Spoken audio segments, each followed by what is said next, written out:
Good morning. Good morning. Good morning, Miss LaKendra. Good morning, Hotspot. Good morning, Twisted. Good morning, James, babe. Good morning, K fam. Good morning, Black Cat Music. Baby Shark, do.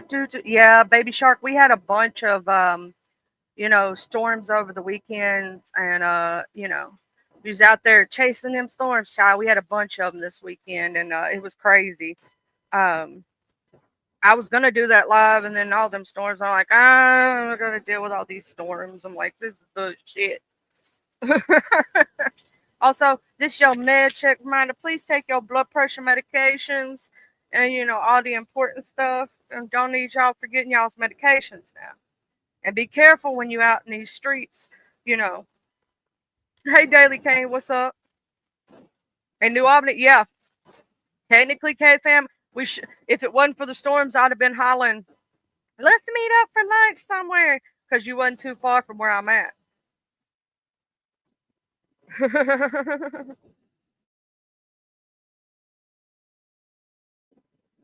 Yeah, they had some pretty rough ones this weekend. Pretty rough, y'all. But we survived. We weathered through the storm. Um, Thankfully, there wasn't that many people passed away from the situation in Mississippi. I pray for those in Missouri. I heard there was 14 people, 14, I believe, from this weekend storms um, that passed away.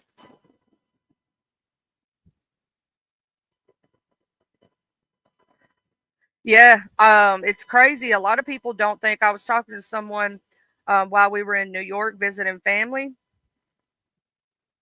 And I was talking to someone, they didn't think that Mississippi got rolled like that with tornadoes because, everybody assumes Tornado Alley, right? They assume the Midwest and like Kansas and all that stuff. And they forget about the storms that hit the South all the time. Like the deep South gets hit by those all the time for us.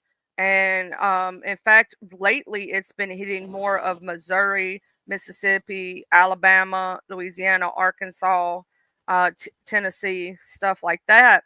It's been hitting more in those areas than anywhere. The reason Tornado Alley got its name is not necessarily because of other places not getting them. It's just they got the most. You know what I'm saying? When it comes to the amount. Yep, true. The Dixie Valley is just as bad as the lower Mississippi Delta. I will tell you, the Mississippi Delta gets hit hard every year. And that's why it's good if you do live in the South. South is a great place to live. Hey, D Ham, good morning, love. I would say to get you a storm shelter and, have your storm shelter built on your property because they're also very unpredictable sometimes. And they switch paths. And when they do that, you could be right in the line and think it's going to miss you, and it don't. We had some right above us and right below us over the weekend. I mean, right above us and right below us. We were within the warning, but it was like right above us. You get what I mean? Like 30-minute drive. You know what I mean? So had to watch them very closely. Um, it was like right above, right below, right, like real close by and whatnot. So had to watch that this weekend. Got crazy.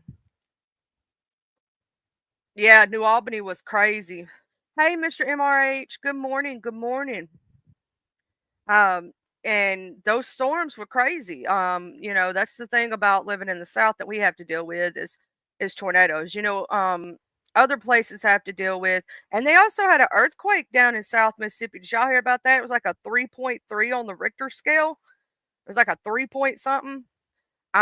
They down real south, down towards Jackson area near Hattiesburg and places like that. They have a fault line down there, and they had a not only with the tornadoes they had a problem. They also had um a I just totally blanked on that word, and I just said the word. Have y'all ever did that? Has that ever happened to you? Um, but that just happened to me, child. I'm drinking my coffee. I hope y'all got y'all's coffee this morning. Hey, Redzilla. Loved your video this weekend, Mr. Redzilla. Um, I got Miss Josie's books, and I will say for those who don't know, if you Mr. MRH and Mr. Redzilla, and a lot of people are from the Mob Tube, right? Well, if you get Miss Josie's books, which I do have Miss Josie's books, I have both of them, and I'm in the middle of reading them right now. They give you a breakdown on a lot of the stuff that's happened. It's like a history book, kind of, sort of. It gives you the history of what has happened, and it's almost like so you don't feel like you're lost on what's going on when people are talking about people. And so it makes you go, oh, I know who that is from Miss Josie's books. You know what I'm saying? Like, that's the way I felt about it as I was reading Miss Josie's books. And if they go to talk about somebody, I could flip through her book and I could be like, oh, okay, let me read this for about 5 seconds. That's what I was doing, Mr. Redzilla. When I was in your chat, I was flipping through the book and I was finding out who Piggy was. And this right here is the link to Miss Josie's books if you're curious about those books. Hey, Miss Heather. So that's Miss Josie's books right there. Really good to get you caught up. But like if you're like in the chats and you don't understand who they're talking about, if you get both of her books, you can flip through and find out who they're talking about, so you don't feel so lost. Yeah. So Miss Josie, thank you for. I am gonna do a review when I finish the second book or whatnot. I'm gonna do a little review for her. Um, I ordered both books at the same time because the second one just came out not long ago. So basically, I ordered both at the same time so I'd have both of them. And I'm on the first book right now, and I'm about, I think I'm 20 pages in. So I still got a little bit to read. I've been reading it in my spare time and whatnot. And then I'm gonna read the second one. And when I get done with it, I'm going to do a review for Miss Josie because I believe that she deserves it. She did an amazing job with that because it now makes you feel like you're not lost on like who's feuding with who, what's going on with who is this person, who do I need to stay away from. And I trust Miss Josie's word, and I'm going to explain to you why. Miss Josie, when I first met her, she's nothing but, truthful. And even in the books, I'm going to say this. Hey, Mustard Squirrel, even in the books for Miss Josie's books, she's still fair. Even if she doesn't, let's say, like the person, she's fair about it, right? And that's what I enjoy about it, is like she's telling you the truth. And even if, it's like, let's say I'm going to read a passage from one of her books. In fact, because Mr. Redzilla's in here, let me see if I can find it from book one. Hold on. Let me scroll through the book. Y'all, I got to scroll. I think Mr. Redzilla's in book 2 because I've read that. See, I've read through there and I've went through the names of people that y'all know in chats. I scrolled through there and I read, so far I read Miss Bambi's. There's Mr. Rat Trap. There's Mr. Redzilla. Redzilla is one of my favorite channels. He is a reaction channel with a particular angst towards Piggy. He basically takes clips from his shows and plays them to show the hypocrisy that runs across all of the Rat Squad channels. He is funny and very down to earth. Redzilla's unique style involves a sharp wit and incisive commentary that cuts through the noise. He combines humor with critical analysis, making his reactions both entertaining and thought provoking. His ability to highlight the absurdities with the Rat Squad's content sets him apart from other reaction channels. Redzilla's focus on the Rat Squad because their content often contains contradictions and misleading narratives that deserve to be challenged. By dissecting their videos, he aims to expose these inconsistencies and encourages viewers to think critically about the information they're consuming. His dedication to holding the Rat Squad accountable has garnered him a loyal following among those who appreciate his no nonsense approach. Redzilla's impact on his audience is profound as he encourages them to approach content with a critical mindset. His incisive critiques inspire viewers to question the narratives they encounter and to seek out the truth behind sensationalized claims. This empowerment fosters a more discerning audience who values transparency and integrity in media consumption. It is also my understanding that Brazil has a bounty on his head from Harambe. I know he's not losing sleep over it. Redzilla is confident in his abilities to evade capture and has a reputation for being elusive. He also has a network of allies who keep him informed on any potential threat. Additionally, his past experiences have taught him how to effectively handle such situations without concern. Redzilla is no dummy. See, Mr. Redzilla, that's your part in the book. Hey, Miss Bambi, good morning. Good morning. And so I like, when I notice everybody's names in chat and stuff, or if y'all are talking about a specific person that I don't know about, I like flipping through the book, finding the name, reading a little backstory. Yeah, Mr. Redzilla, we did a look, that's Miss Josie. She wrote all that good stuff about shoes. Hey, William Wallace, good morning. And so when I get lost or something, I go and I turn to Miss Josie's books. They're like my reference. You get what I'm saying? They're like my reference books. If I had to say something about Miss Josie's books, I would say they're a good reference so you don't get lost in a new situation. You're not lost in the sauce. And I am going to do a entire review. That might be something I say in the review, you know.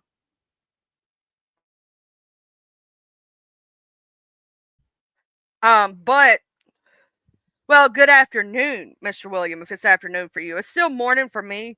It's only 8:44. For where I live in the States. So, I'm pretty sure you're overseas then if it's in the afternoon for you, because I got a friend that's from New Zealand, and our morning is their afternoon, and so on and so forth.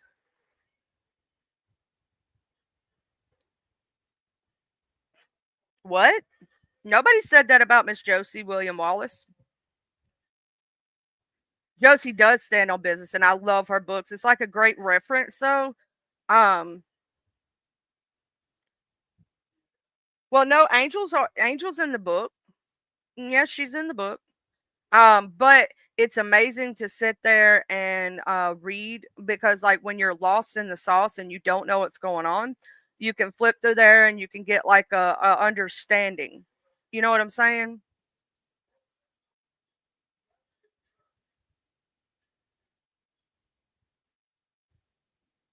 Well, K fam, it's about $40 taxes and all, but it's not bad at all. I bought both, and when there's another friend of mine who wrote a book, Get to Know. His name's Get to Know. If y'all see him come in here, he's a staunch child advocate, for children, and he wrote a book of poetry. And when I get the opportunity, I'm gonna buy his book, and I'll drop the link for his book or whatnot, so that others can also get it. I'm gonna, make sure I get that one too. I just had bought Miss Josie's first, and I'm gonna buy his. You know what I'm saying? Hey, Mr. MRE.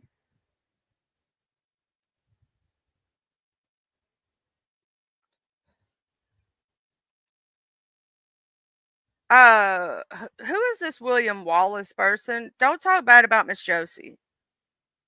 Don't do that. Miss Josie is a good person.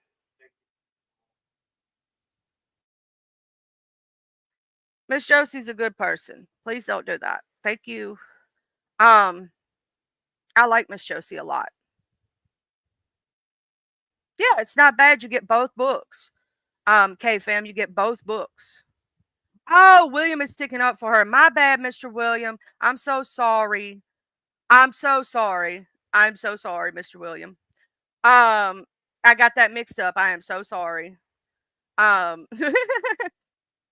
Miss Josie's a good person and whatnot, and even I'm gonna say this, even for people that Miss Josie don't like in her books, you know what I'm saying? She does give like, it's not like it's like she tells the truth on, you know what I mean? Like it's um if I go to book one, right, and I'm looking at somebody showing, she still gives them like the benefit of the doubt for like, she tells you the truth without leaving stuff out. Like people starting their channel on how they like were doing certain content and they decided to stop doing that content. You get what I'm saying? Like even someone she's had a disagreement with, she gives that, and I love that about her, cuz like it's not just a bash book. Like she's telling you the god honest truth of what's went down. And I like that because it's like a reference book. It's like to me a history book. That's if I had to explain Miss Josie's books, I would say they're like a history book of what's went down in MobTube. Who everybody is, who all the players are. It's like a reference. Like for us of those who are not familiar, I now feel like I know some of the things that's been going on in the situation. Um, you know what I'm saying? So now I don't feel so lost. And it's amazing to me. But I had to do that little, thing about Miss Josie's books because I think she's amazing. And I believe that she is awesome like that. What's crazy is I was just in New York. That's why I was gone for 2 weeks or whatnot, and y'all didn't see me. I was visiting family up there and whatnot. And I was like, shoot, you know how close I was talking about going. One day I am we're gonna go to Rhode Island. I want to see Rocco. So cute. I love your puppy, Mr. MRE. I do. I love animals, but we all know that about me. Like I love all animals. Like I just want to see Rocco and just rub him and love him, and he's so cute. Okay. I love animals though. It's just they're all adorable to me. I swear if I when I get the chance, I swear I'll be like, oh my god, if I ever see Rocco, he's like a celebrity to me. Rocco's like the little celebrity pup.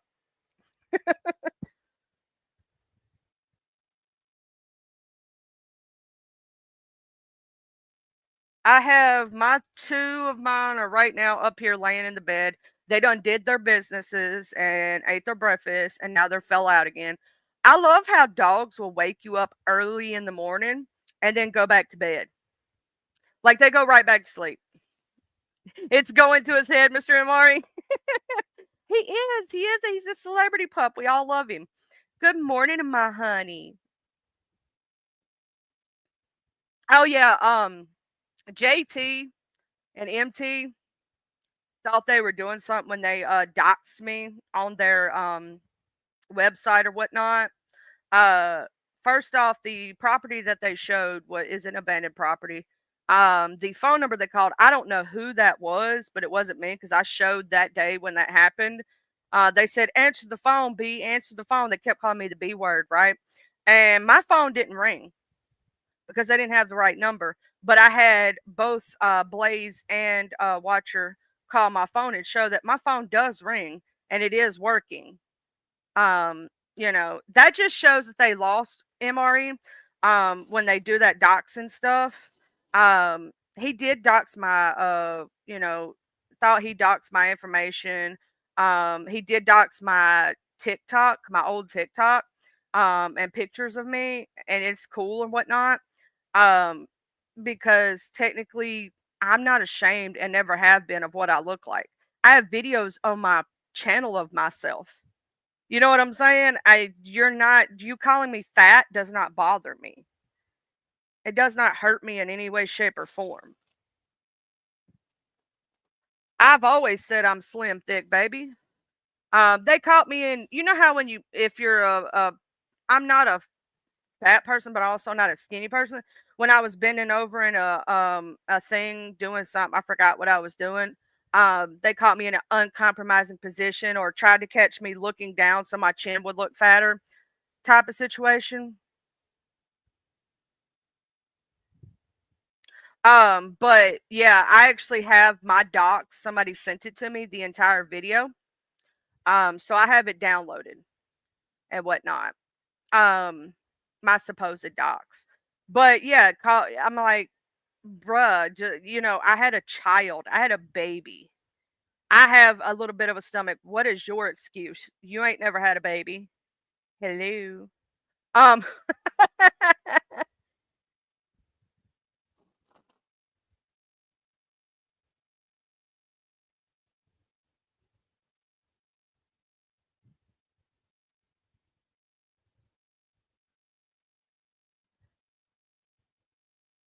I'm pretty sure somebody probably did, Brazilla, with a lot of situations. And oh my God, Miss Brazilla, that piggy guy. He kind of pisses me off watching your video. I was just getting madder and madder for somebody to beg their audience for money, for one, right? And then turn around and say how much money you make. YouTube's not paying him $2,000 a month. I'm going to tell you that. YouTube is not, you have to be one of, in order to use YouTube as a full time job, you have to be one of those people who have like millions and thousands, like you have to have 2 or 3 thousand people in a chat at one time, right? While you're live, not after the viewers, like, those people who have those huge channels, right? Those are the only people that are making money like that. It's cents on the dollar. You know what I mean? When you're monetized, you can ask anybody on here that's monetized. You make more money off of your super stickers, super chats, and memberships than you do off of anything else. The percentage of ad revenue you get is actually very low. Hey, Mr. Chris Trot, it's actually very low, right? And so I know he's lying when he says he makes 2K a month. But what he's talking about, his YouTube on the 21st, that's when he gets his YouTube check. That's when everybody from YouTube gets their YouTube check. So when he talks about he gets his check on the 21st, he's talking about the YouTube ad revenue and stuff.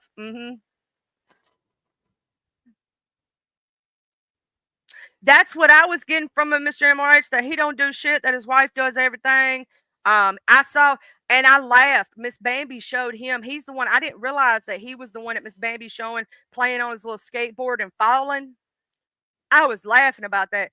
First off, if he has congestive heart failure, he's saying he can't go to a gym. That's falsity. Yes, he can. He just can't do high intensity workouts. He has to do low intensity workouts, right? Like when he does start doing it, he has to take breaks in between all this other stuff. But he can still go to the gym. So that's a lie. You just have to do low intensity. You know what I'm saying? When you have any kind of health condition, whether it be a back condition, heart condition, so on and so forth, you can still work out. You just have to, do low intensity. You can't like overwork your heart. You can't, you have to take breaks. You have to keep an eye on your pulse rate, all these other things, right?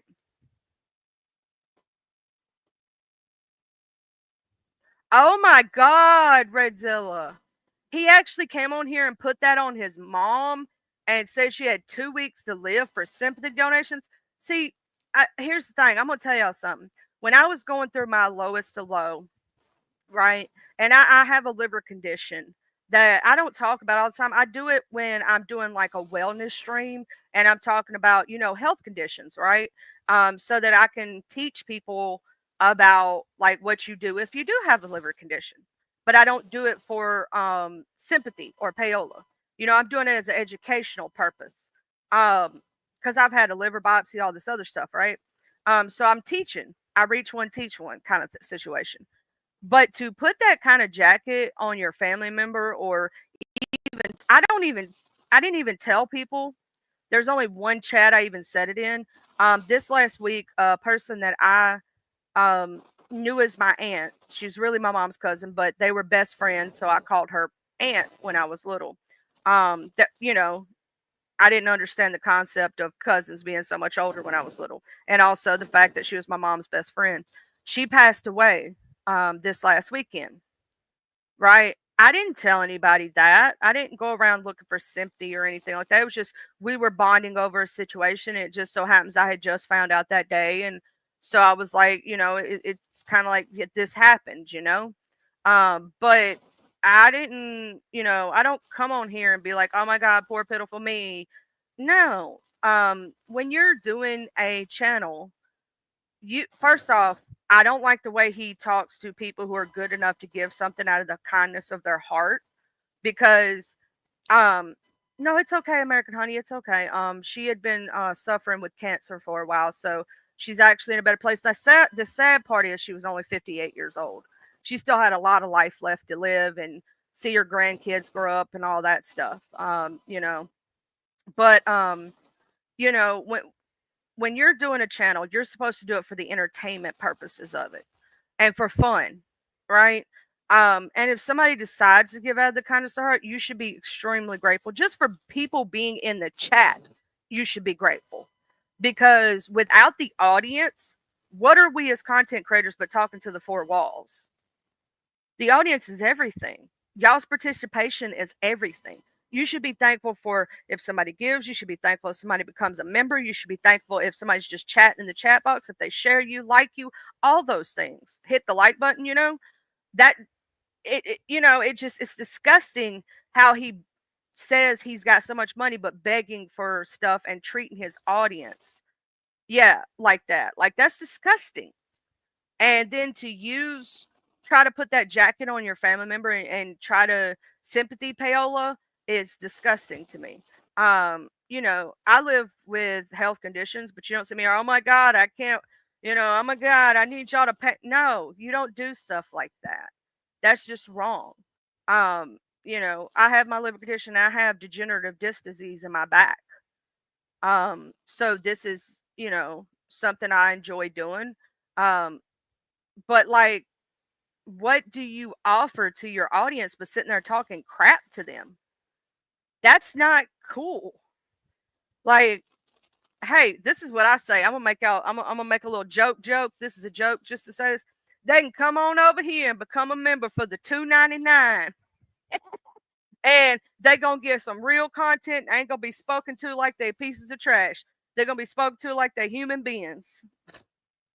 Yeah, we all have our health issues. That's true, Mr. MRH. We all have it. Sad fishing, like Miss Heather said, sad fishing is uh it's just doing that to people is sickening in my opinion. Because here's the thing, you got to understand that 1 minute your audience may be able to give out of the kindness heart, the next minute they could be having a hard month. They could be having bills hit them hard. You can't expect them to pay your bills if they're nice enough because you're entertaining to shoot you a little cash app or hit a little super sticker or something. Be grateful because they don't have to do that. That's out of the kindness of their heart, you know? Hey, Miss Yolanda. And when I was watching that Mr. Redzilla this weekend, I was just getting madder and madder. And I started to get a headache. And I don't know how I don't know how his wife puts up with that. Cause yeah, no, you're not gonna sit here and tell me you can go skateboard and you do all this stuff, but you ain't helping me cut the grass, take the trash out, clean the house, do nothing, and you stay home all the time. Like all the time. You can help do some dishes. Hey, Miss W. Yeah, that's what I'm saying, Mr. William. If you get 30 or 40 bucks from just chatting on YouTube, you should be very happy. You know?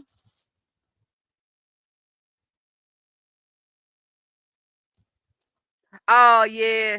I loved Andre 3000 and Outcast. Reach one, teach one. That's one of my favorite sayings because like, anybody can be we can teach, Hey, Mr. Rubin. Also, got to say good morning. And Miss W. Okay. I just like chatting with everybody and, just having a good old time. And, you know, but when I was watching Mr. Redzillas, woo, on the iPhone, K fam, you have to go to your browser instead of the YouTube app, and you have to go to Safari, sign into YouTube from there, and then put in my channel name and join from my channel that way. It's a little bit weird how you have to do it from an iPhone. But you have to and I've also heard that with some tablets you have to do that also. You can't do it through the YouTube app. You have to absolutely go to the Safari or the browser that is on your iPhone, and you have to go to YouTube from there, sign in, and then join from the and you have to make sure you're on desktop site. So you when you press the three little buttons at the top to say desktop site, you have to make sure you're on the desktop site, which is crazy. It's crazy.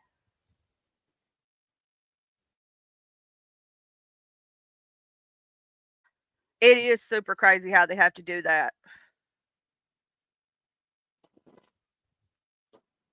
Yeah, I think it's crazy. I'm gonna say this: how he expects his audience to give him $600 a day or $200 for every show.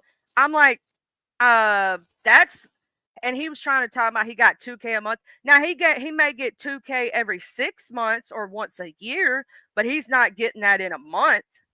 I'm gonna tell you that he is not getting that in a month. He would have to have over, and he would have to have his membership set to a certain amount, and he would have to have over like over 1,000, probably over 1,000 members, or at least 500 members or more, because YouTube's going to take their 70% or whatever percentage they take. You know what I'm saying? So you're not making 2K a month. He said he makes 8,000 a month. Ain't no way. The only ones that are making that is those channels, like I said, those, hey, Mr. Fumble, good morning. Um, I know, right? Oh my God, with normal sized teethies. Also, they said they made fun of my teeth. Child, at least I got my teeth. Some of them people ain't even got them. I got mine. Mine are real. Mine come in my, they in my mouth. Um, and it's not a shame to have false teeth. It's a shame if you walking around with meth mouth and teeth falling out your mouth, not to get those bitches pulled. If you gonna be gummy, at least gum a bitch to death the right way, and don't be walking around here with rotten ass teeth in your motherfucking mouth. Get that shit pulled. Trust me, if my teeth start doing that, I'm getting every one of them bitches pulled. I'm gonna gum a bitch to death. Mm-hmm. Be safe, Miss W, while you're out there. Huggies. Cut and shoot. Good morning. Also, while I was listening to Mr. MRE this morning. Why do people lie about who they're kin to? Or lie about being in the mob, or being associated, or lie, just be light just got diabetes for no reason, just got diabetes for no reason, like lying, say they played for the Denver Broncos, or lying saying they're this big bad football person, or lying and say they're this big bad director and stuff in Hollywood knowing they're not. Like, just be yourself. You ain't gotta lie to kick it, Craig. Just be yourself. Also, I did try a chopped cheese, and I will say I do love me a good Philly cheesesteak, but I want to go to, actually, there's a place in Philly that somebody was telling me about, to get the real one. You know what I mean? Like, yeah. Yeah, I know you were telling me that, babe. I was telling that to Mr. MRE this morning, that a lot of people in New York lie about the mob ties all the time. It's like y'all get tired of hearing about who they cousin is and who they kin to and all this other shit. You know what I mean? I can understand that if that's all you hear all the time. Like, I'm kin to the Gaudis. I'm kin to the, Gambino family. I'm kin to this family. You know what I'm saying? I would get tired of that crap too if that was me. I'd be like, nobody cares. Shut up.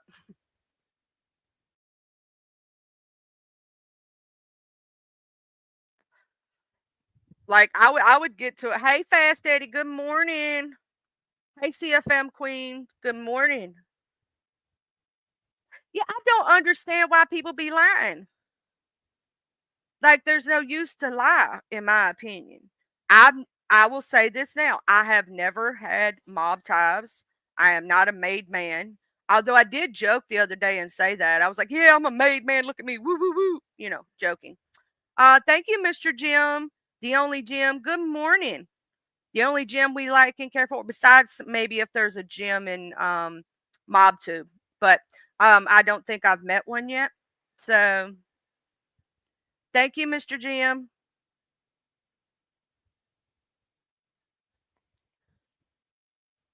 But like, yeah, I can't. I like that one, Mr. William. I can't talk like saying calling myself a warlord from 900 years ago. I like that. Hey, Mr. Grumpy Italian. Yeah, it is crazy up there in New York in the cigar community. Babe, as we go up there, I do see that a lot. Um, hey, Michelle, how you doing? Good morning. When I go up there, I do see that a lot. Like, people pretending to be gangsters or mobsters and all this stuff. Now down here, the big lie down here. Hey, CE, good morning. The big lie that we have down here is that people are associated with like the biker clubs and stuff, or they're associated with a specific gang and they're lying about it. That's our big thing down here. Or they're kin to Elvis, because Elvis is from here, right? Woo! Thank you, K Fam Shark. Did you hear that, babes? We gonna be good on for a little bit on the crazy weather, child. Cause that crazy weather been crazy, and that's like, another thing is a lot of people down here lie about being American Indian, or being Native American, or they lie about being kin to like Geronimo and shit. Like that's the thing down here. I'm cousins with the Geronimo. You know what I'm saying? Or Sacagawea or something like that, or blah blah blah. It's always that, and not everybody down here actually is Native American, but a lot of them lie about it. Now I will say I am, and the only reason I know for sure is because I had a cousin who had a blood test. You know what I'm saying? And we're like really close cousins, so they had a blood test and whatnot. It rained 7+ inches there. Shoot, gotta be careful about that flooding. You know what they say? If you see a flooded zone, be safe and turn around. They, don't try to go through it or nothing. Y'all know they had that little kid that was the parents sent him off to school, and it was right after storms came through, and he was trying to go to the bus stop and he passed away because he didn't know not to walk through a flash flood zone and all that stuff and whatnot. That's so sad. Um, that's true, Mr. MRH, and I don't understand myself. I can't be nobody other than what I am, right? I get people who make fun of the way I speak all the time because I'm from the a specific area, and so I talk the way I talk, you know. And sometimes I'll get more animated with it and stuff. It just depends. Like if I get real hype, it comes out more. Um, and I get that problem where people try to say I'm pretending to be something I'm not. I've never done that. I've always been who I am. I ain't trying to be nothing I'm not.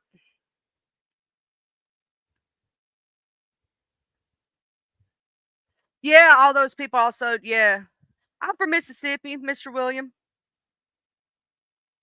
And originally, like, I grew up half country, half ghetto country. So I have a weird way of speak about me. Sometimes it comes out more than others. Most of the time, it's when I'm animated. First thing in the morning, I sound like this, but then as the day goes on, it gets more, it comes out more. Hey, Puff Muffin. Good morning. Had to take me a big old drink of my coffee about the time you came in. I had to get my coffee, y'all. I love my coffee.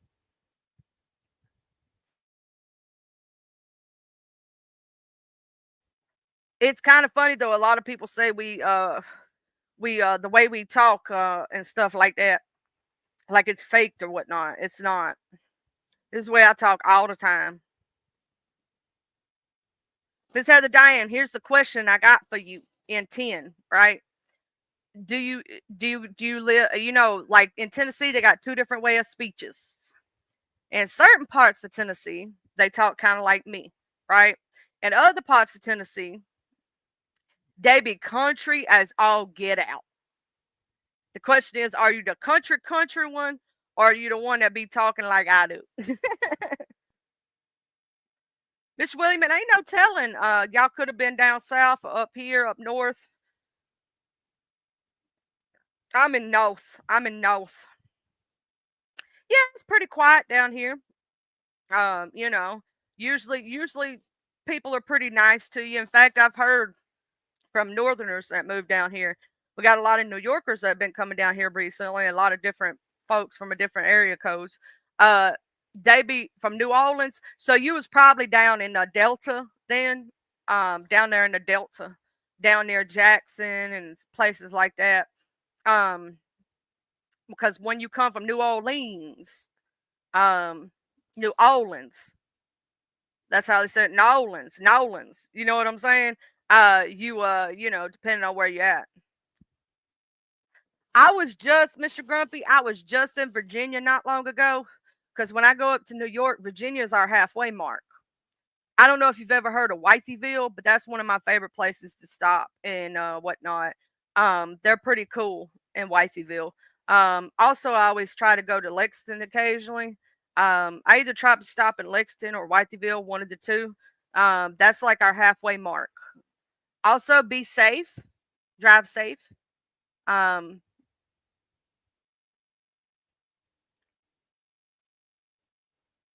yeah, they talk funny. We talk funny. I tell you, it is. I tell you what. You on the West Virginia state line? That's a. I have to go through West Virginia when I'm going from down here to New York. I have to go through West Virginia.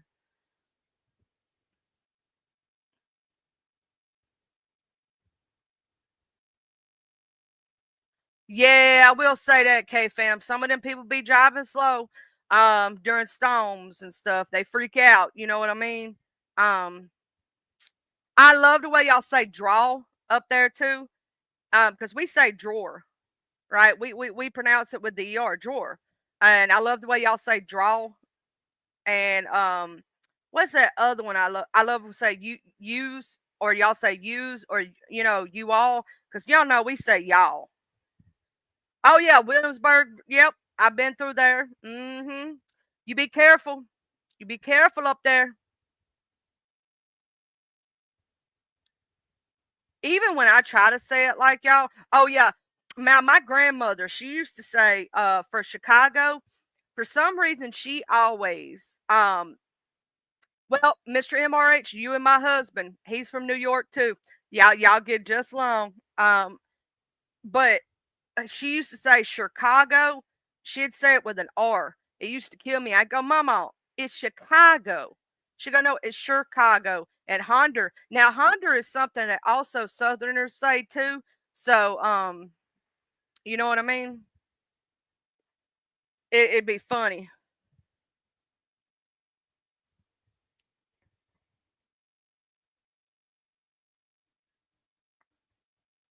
Oh, Mr. Fumble, I'm so proud that you and your lady found each other, because finding a good person to be with is some of the hardest things in today's world. Your dad was from Brooklyn? I met this guy on the plane one day, and I couldn't quite figure out which. Hey, my gangsta sauce. I couldn't figure out which part of New York he was from, because he had a Queens, he had a Brooklyn, and he had a Bronx accent and a little bit of the city mixed into one. And I was like asking about. I was like, so, um, what part of New York are you from? And I was like, what borough? And I was like, because you sound like you're from three or four different boroughs. And he said, it's because I moved around the boroughs. So I was right on the fact that he had moved around a lot. I was over there in Long Island when I went to New York and visiting family over there and stuff. And I did. That's why when I saw Montauk in the chat before, I was like, I love your name because I've been there before. I've been to Montauk. You know what I'm saying? We went by the old Gotti house and whatnot, and I've been over there to Amityville, and I've been over there, pretty much all parts of Long Island, almost, I believe. Been through a lot of the boroughs when we travel. Obviously, we have to go through them to get to Long Island. Um, you have to go through one of the boroughs, if not two or three. You know what I'm saying? We got so lucky this last time when we were going to New York City. We didn't hit like that terrible traffic. Y'all know that traffic I'm talking about up there.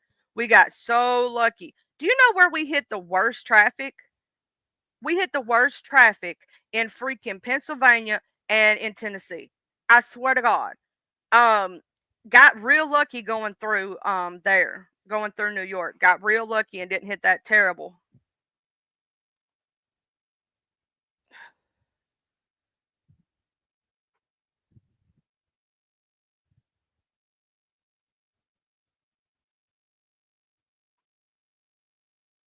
Yeah, I never went over there to that channel. I just saw him up on Watchers while I was going on vacation. Because you got to think, he started coming around CFM Queen when I was on vacation. So I missed that whole portion and whatnot. And I was literally, going through I was on vacation when he started coming around. So I missed all that shit. Oh my God. Do I not know? Now, Miss Heather, I don't know if you know this. Do you know how many times I've been to Nashville? It's not even funny because when I would fly to New York, my layovers were always in Nashville. One of the flights I had to take from here would always land in Nashville, and then from Nashville, I would either go to Charlotte, then Charlotte, North Carolina, and then go to New York, or I would just go straight. If I was lucky, I would get a straight flight from Nashville to New York, and I usually did LaGuardia. It was always LaGuardia. Um, hey, Miss Tracy. But yeah, I usually always went to LaGuardia and whatnot. That was the airport. And I'm gonna say something about LaGuardia Airport. Do you know how like crazy it is to walk LaGuardia? Oh my god, that is like a huge airport. And I'm gonna say this right now. One day they switched my plane 4 times, and I had to walk through that airport 3 or 4 times. They kept changing our gate, and I'd have to go all the way to one side, then all the way. You know what I'm saying? I was like, this is just not nice. Um, I was like, and I got a lot of friends who absolutely live in New York. Miss Coffee, one of my mods, she's from there, and I I absolutely love being over there.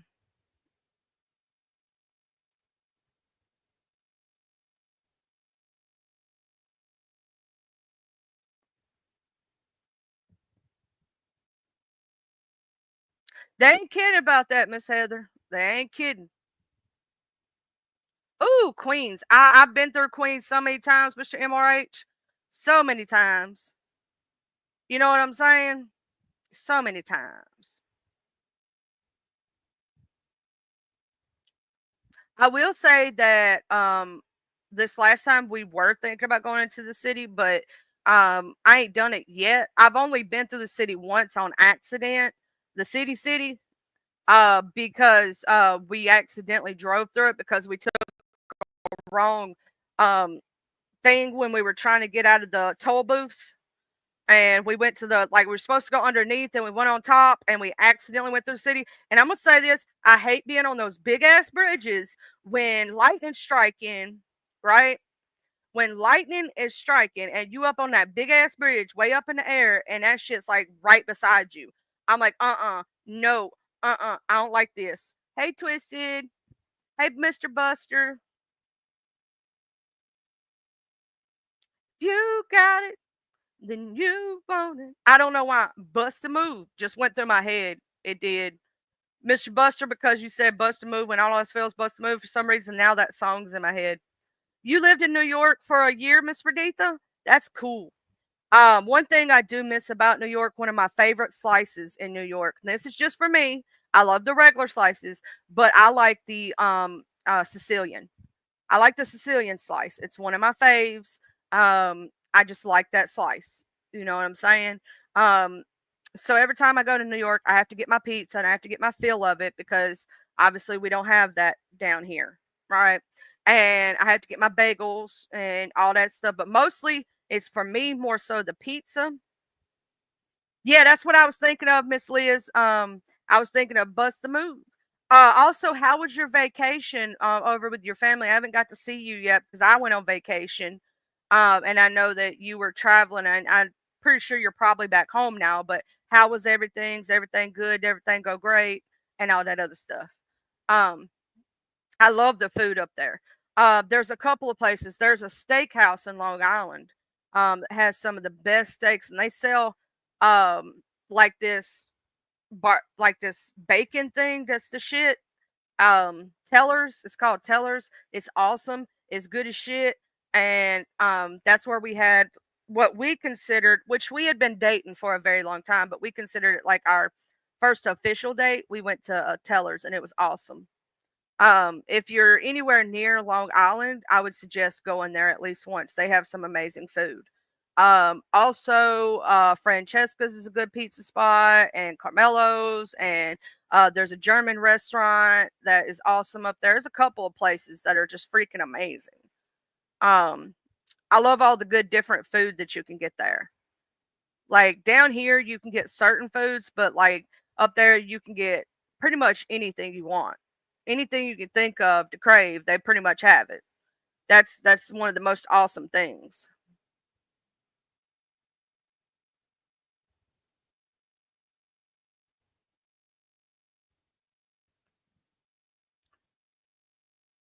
I went to bed early last night, y'all, so I fell asleep.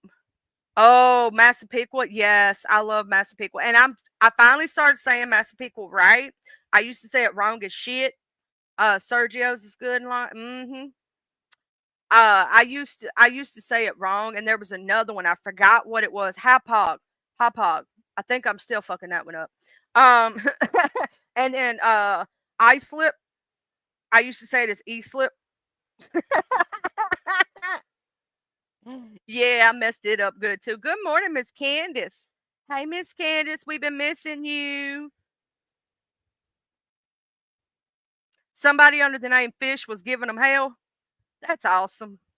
Your uncles live there? That's cool as shit.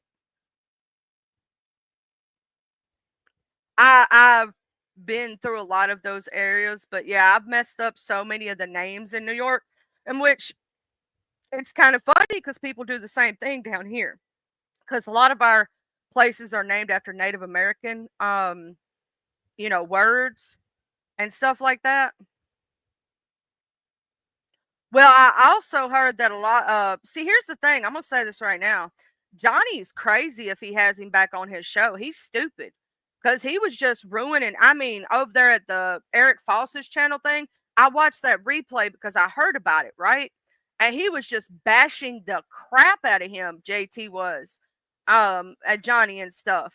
And I'm like, y'all are so crazy to let this man bash you and then be like, oh, you could be on my channel. I ain't letting mm-mm. You ain't finna do all that to me. Mm-mm. When I one thing I did love is we went to the very tip of the island and I got to see the lighthouse down there.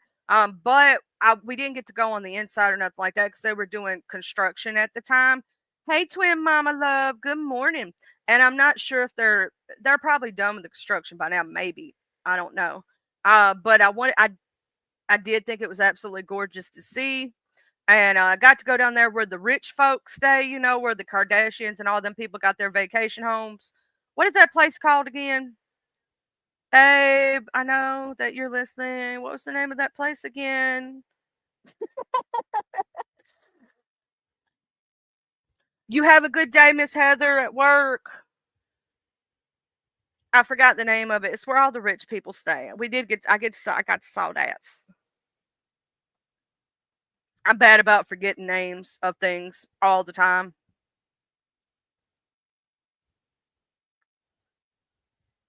Yeah, it starts with an H. Yeah, Arkansas know what I'm talking about. Yeah, I'm not talking about I'm not I know the Hamptons. See? Thank you. See, Arkansas knew it too. She said it starts with H, but I forgot the name of it too. The Hamptons, where the rich folks be staying and stuff.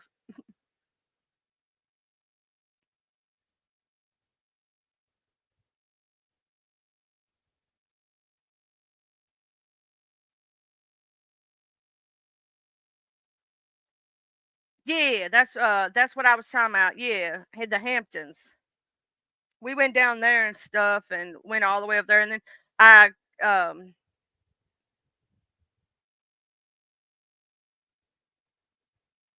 that's true, American honey. It's disgusting that Jay Turdy says he knows a pedo and supplies that person with videos that has children in it. And he literally said that to Eric Foss. And if I were Johnny or any of people that are friends with him, PZ, any of y'all, I would be like, F you after that because he literally just went around MobTube and ruined your name. And he's supposed to be supporting you and your friend, or you're cool with him.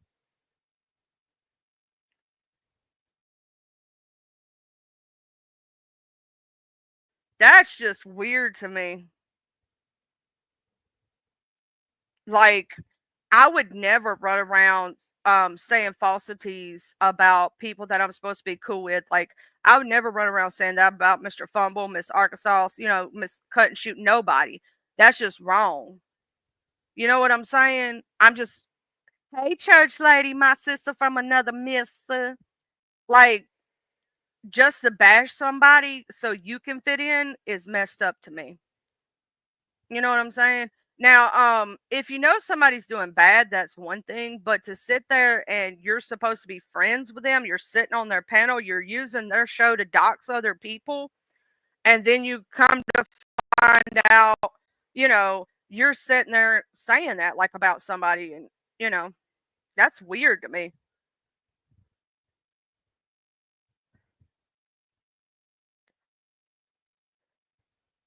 I mean, think about it. He had people go over and support Johnny, right?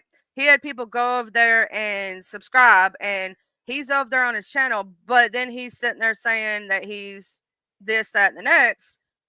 Then why are you supporting him? That makes no sense. It's like common sense.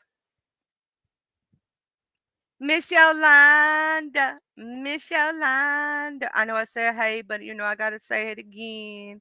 I hope y'all had a great weekend this weekend. I hope everybody has an amazing week this week. Uh, and as you see, the docs didn't bother me. As you see, your little plans don't bother nobody. Okay? It's not gonna make anybody go away. It's not happening.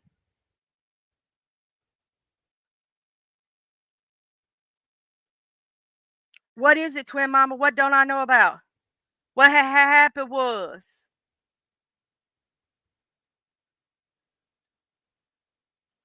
oh, church lady, you didn't know? Yeah, you missed it. JT and MT, the Fairy Brothers that we be busting a move on. They tried to dox me and use the an old place that is literally an abandoned property. And then they were calling somebody, and I don't know who they were calling, but it wasn't me. And I proved it. It happened Friday, Miss Church Lady. Yeah, you were gone. You were gone, love. Yeah. Mm-hmm.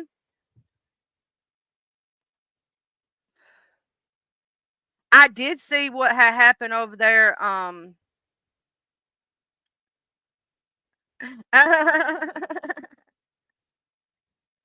Yeah. He actually mentions me on her show.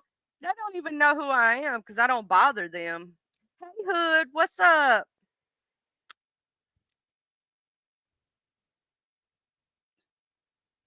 I get that. I get that, Michelle. I get that. Miss Arkansas, you got to come up and tell me what was said, cause child, I don't know. I don't know. I don't be watching stuff. I don't be watching everything. I swear I don't. Can somebody get Miss Twin Mama a Snickers? She's not her when she's hungry. She's not her when she's hungry. She's hungry, y'all. Let's give Miss Twin Mama some coffee and let's get her some food and maybe some chocolate because it might make her feel better.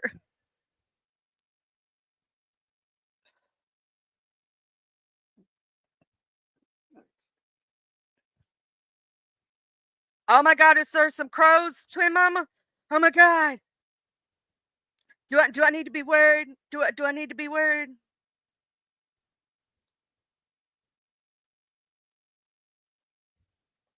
Ah, that coffee is so good. Yeah, make sure you take your. I done said this is the med check reminder now, Miss CFM Queen. You got to take your medication. Med check.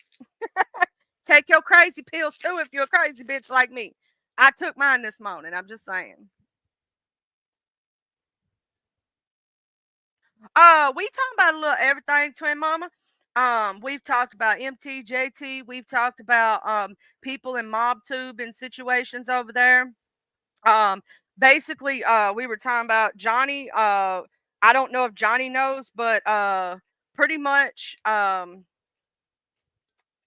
Yeah, we went over. I went over, was seeing some stuff on Eric Foss channel, and JT was over there talking mad crap about him and saying that basically spreading that thing again about Johnny being a pedo.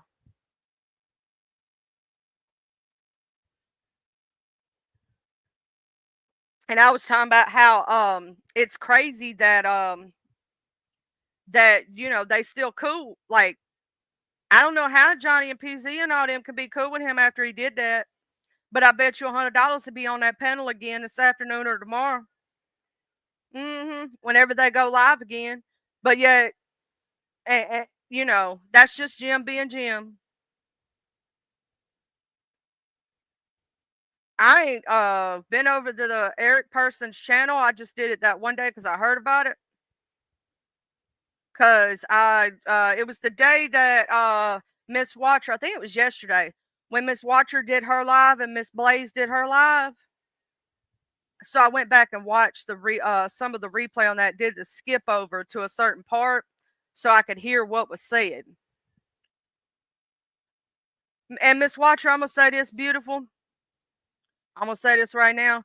Don't ever explain yourself to anybody. You good, baby. You good. You solidified and you loved.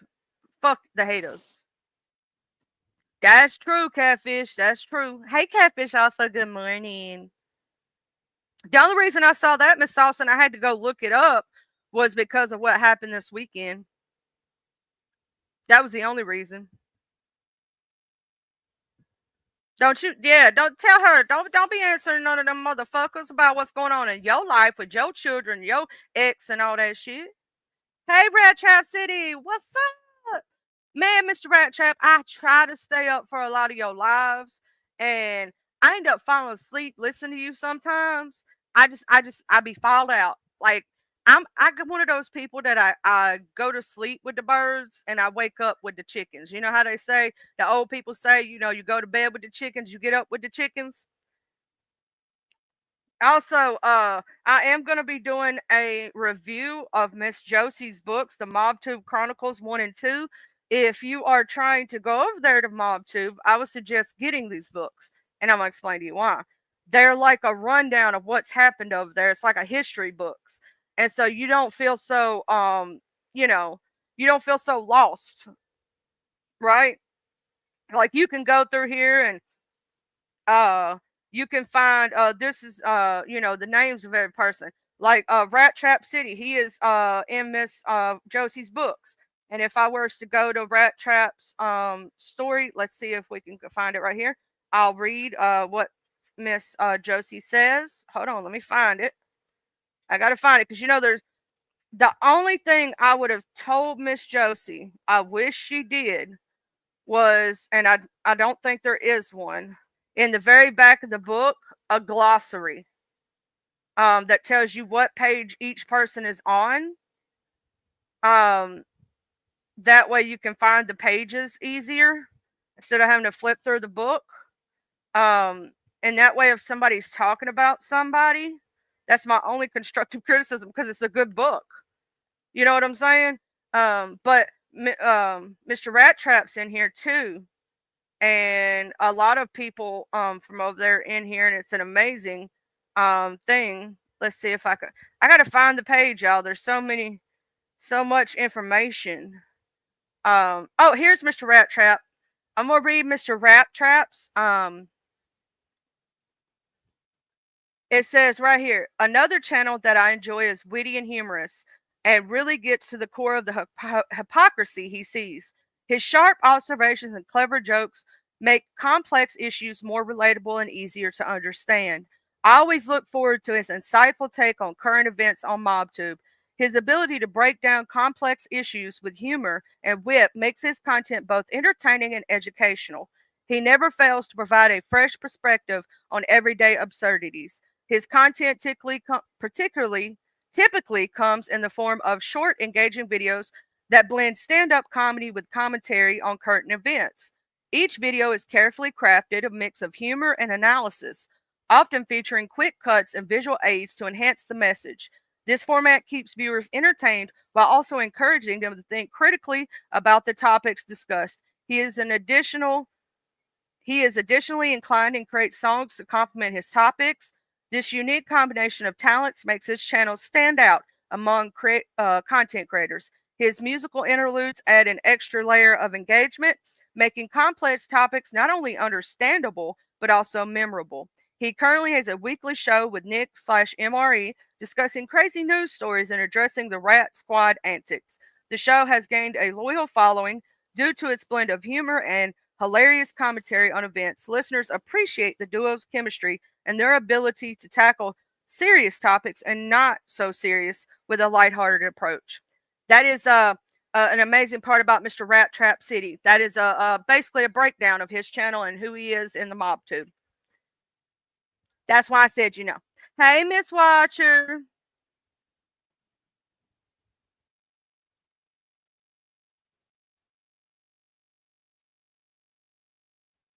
And girl, I swear to God, if you try to explain yourself one more time, I'm a girl. Don't you be explaining to motherfucker what's going on between you, your child, and your baby daddy. Yes, Mr. Rat Trap, you are in the book. You're in the second book. And Miss Josie did an amazing job with her breakdowns of everybody. Um, you know, um, and so I when I don't know somebody within the MobTube community, I can go back to those books and I can flip through and say y'all talking about somebody I don't know. I can find it. I can find it easy. Twin Mama, are you okay, love? Are you upset about something, love? I just want to make sure you're okay because I really, really care about you.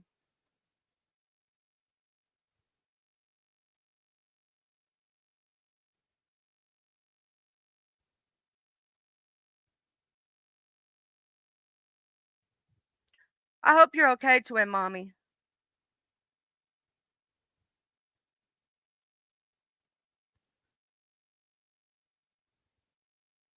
Who's making snide remarks about nobody taking up for somebody? I'm confused. Is that really Twin Mama?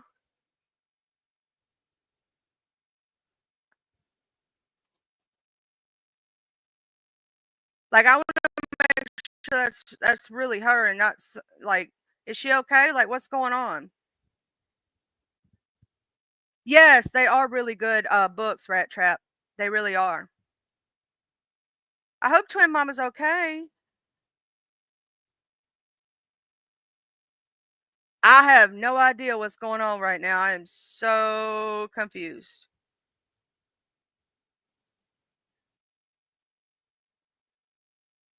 No, that is really Twin Mama. I was making sure that, are you okay, Twin Mama? What's going on, love?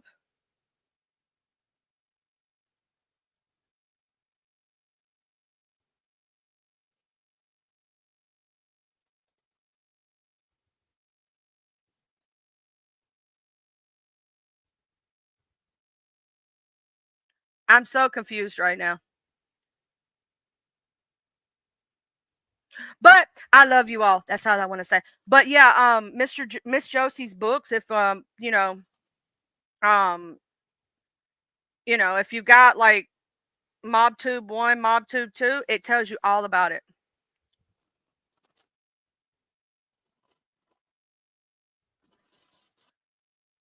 Twin Mama, you know that my panel's always open, love. If you want to get some off chest and maybe y'all can work it out type of situation and talk it out because sometimes we have to get it off our chest if we feel in a certain type of way. And I know a lot of us are, what do you call that?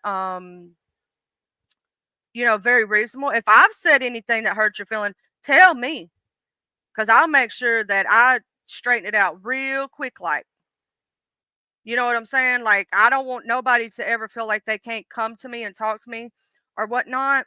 If it's ever me, you can come to me and talk to me. I'm not gonna go crazy, all this stuff. You know what I'm saying? You know? So I'm just saying, if you ever have some, I'm just saying that just for me, you know. I have no idea what's going on this morning.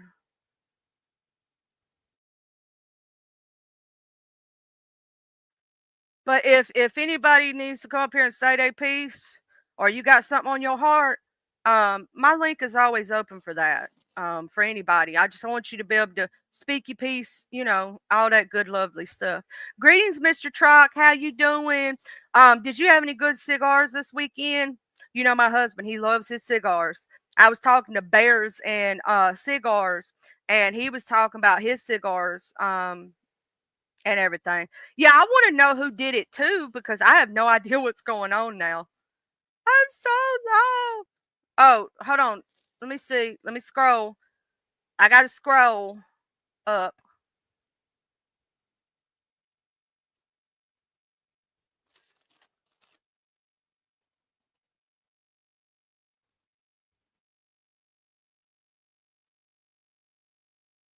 Am I missing something?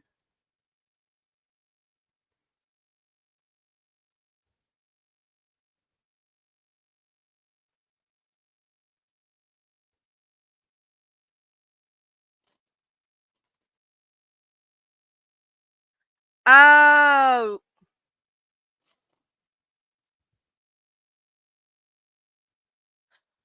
Miss Twin Mama, I think that's a miscommunication. Michelle was talking about Eric Foss and the situation with Eric Foss.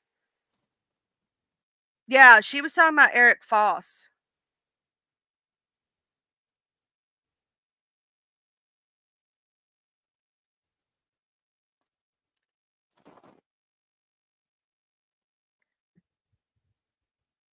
Yeah, we were talking about the situation with Eric Foss, and whatnot, and how what had happened over at that channel. And Michelle said she was talking to Fumble.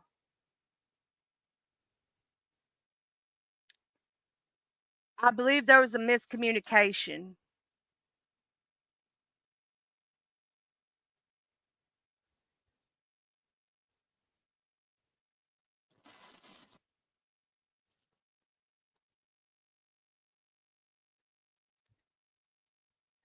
You don't have to leave.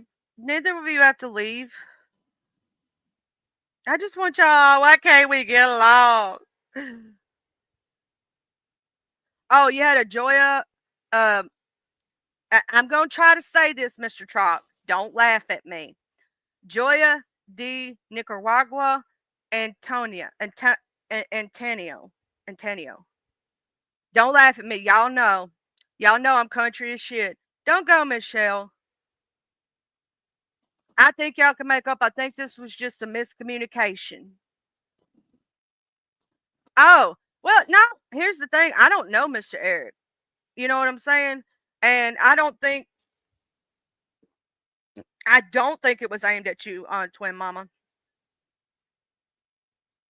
I don't think so. Um, I don't know if it's a full moon Monday, Miss Yolanda. Um, but if you know, want to get your point across, the link is pinned at the top there.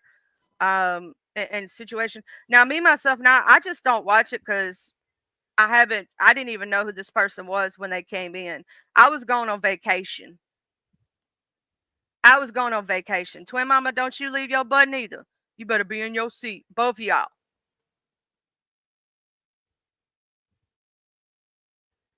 Yeah, he knows what kind of cigar it is, Mr. Truck. He was just saying it. You know, it's a good one. I don't be knowing stuff. He has to teach me all about you know, cigars. I don't be knowing. I don't be knowing like he be knowing. Now, I like the Drew Estate cigars and especially the you know, the leather and lace one and the fat bottom Betty's and all that stuff because I call them my lady cigars.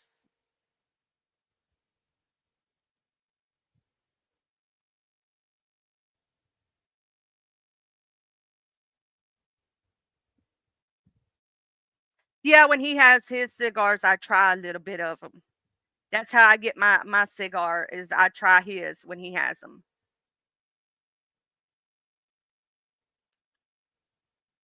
Yeah, Deadwoods, they're my favorite. See, he be knowing.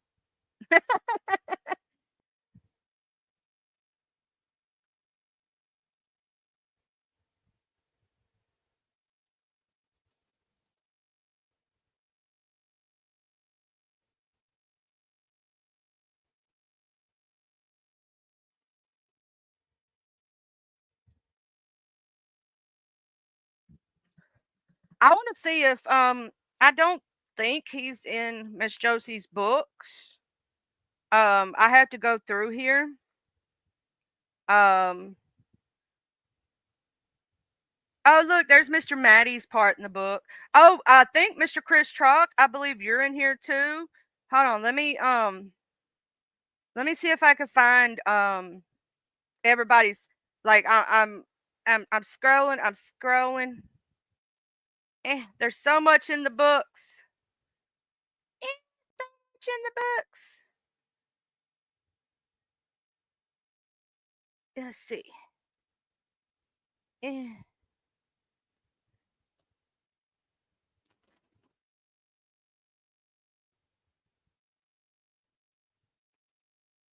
I had to scroll, y'all. There's a lot in these books. A lot of information. Let's see. Eh, eh.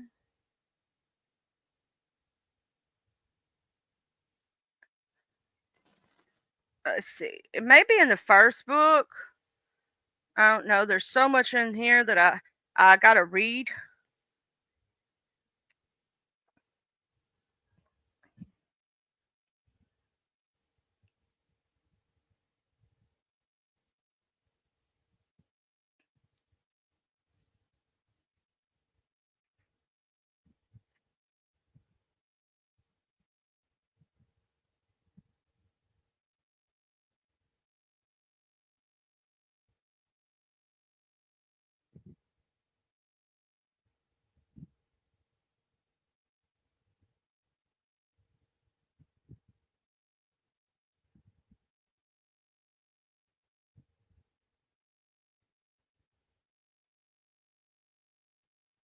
I am totally scrolling through the book right now. I'm sorry, y'all. I usually ain't this quiet. Oh, I like you, twin mama.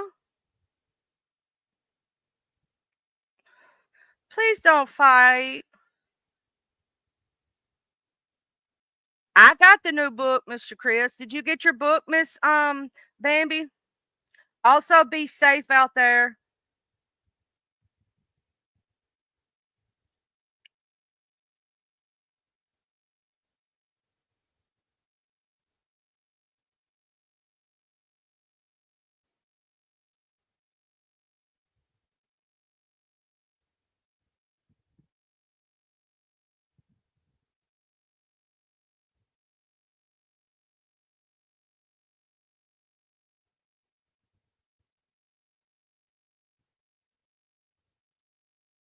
Yeah, I like the union breaks too.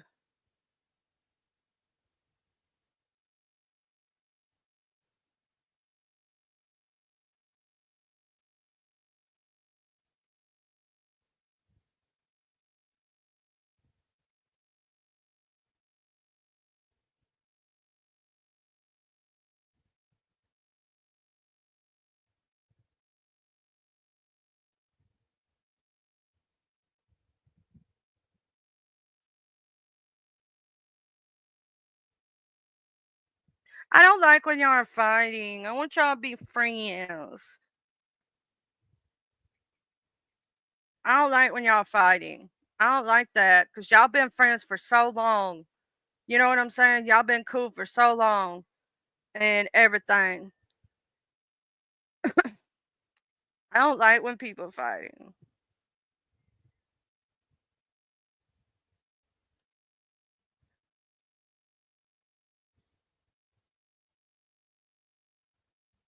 Mr. Rat Trap, and I do it said that false is a doxing scumbag POS that threatens women and families that no one should tolerate for a moment. Everyone has hears it with their own ears and seen it with their own eyes. That's what Mr. Rat Trap said, and he has more of, what do you call that, experience than a lot of us do with said person.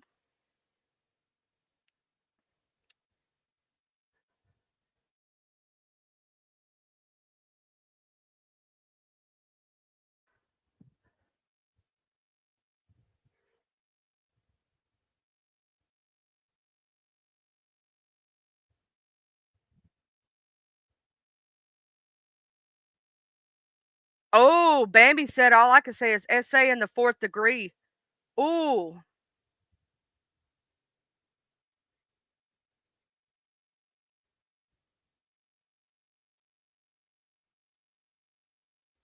ooh, he really did that.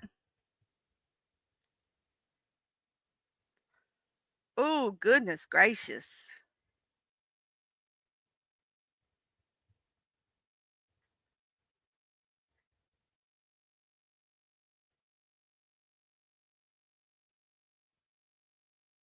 He was convicted of essay in the fourth degree on his paperwork.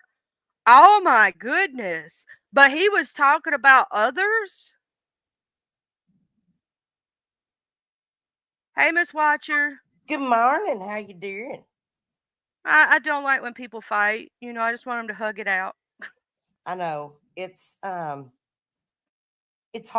It's hard because you know I've been on both sides of the fence, right? Yep. And sometimes you look at a situation and I'm just going to say this for me, and I can only speak for me because I really don't get what's going. I mean, I kind of get what's going on. Um, but not I don't have the full picture. Just I'm kind of like everybody else, and what I've seen happen on the outside is kind of what I've seen. But I know personalities, and I know my personality, and I'm gonna say this, and I hope that people will stick around long enough for me to finish this real quick.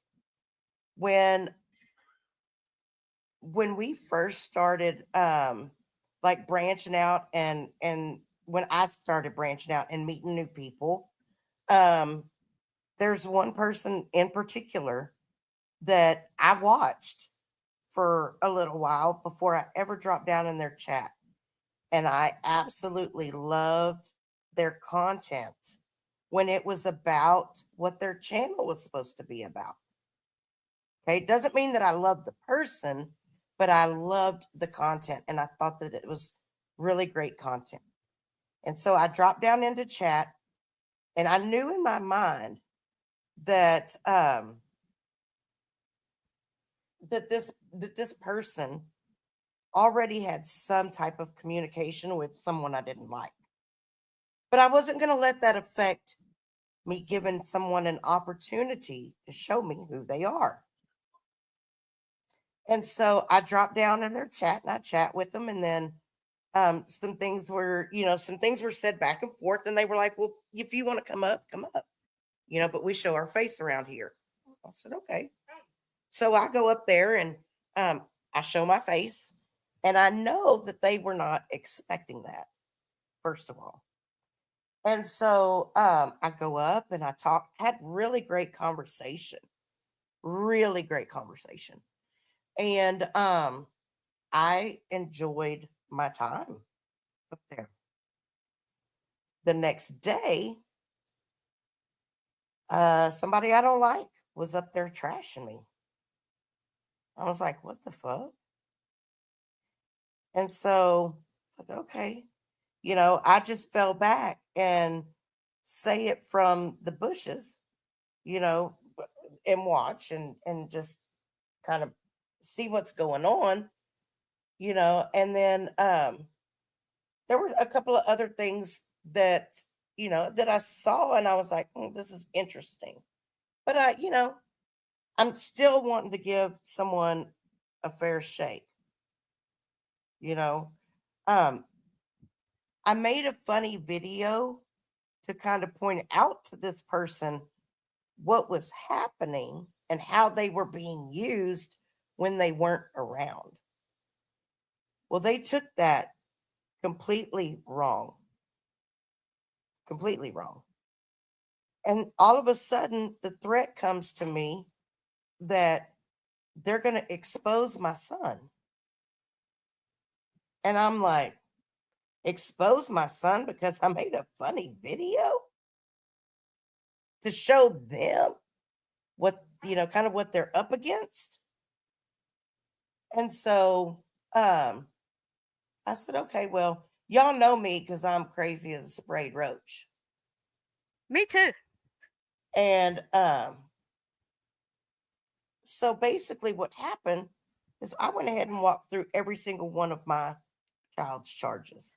My child has never put his hands on a pregnant woman and beat her, period. Mm. And that was put out there again because, and that's not even what the guy that I don't like, that's not even what he was going around saying. But he told this guy that, knowing this guy would probably use that information, and he did. And I took the power away by going through it myself. You know, And also, don't ever let nobody put you down. You was a damn good mama for what you did. You know what I'm saying? Because yeah, when you I do mean, what's best for your child, it don't matter what nobody else says. You know what was best for your baby at that point in time.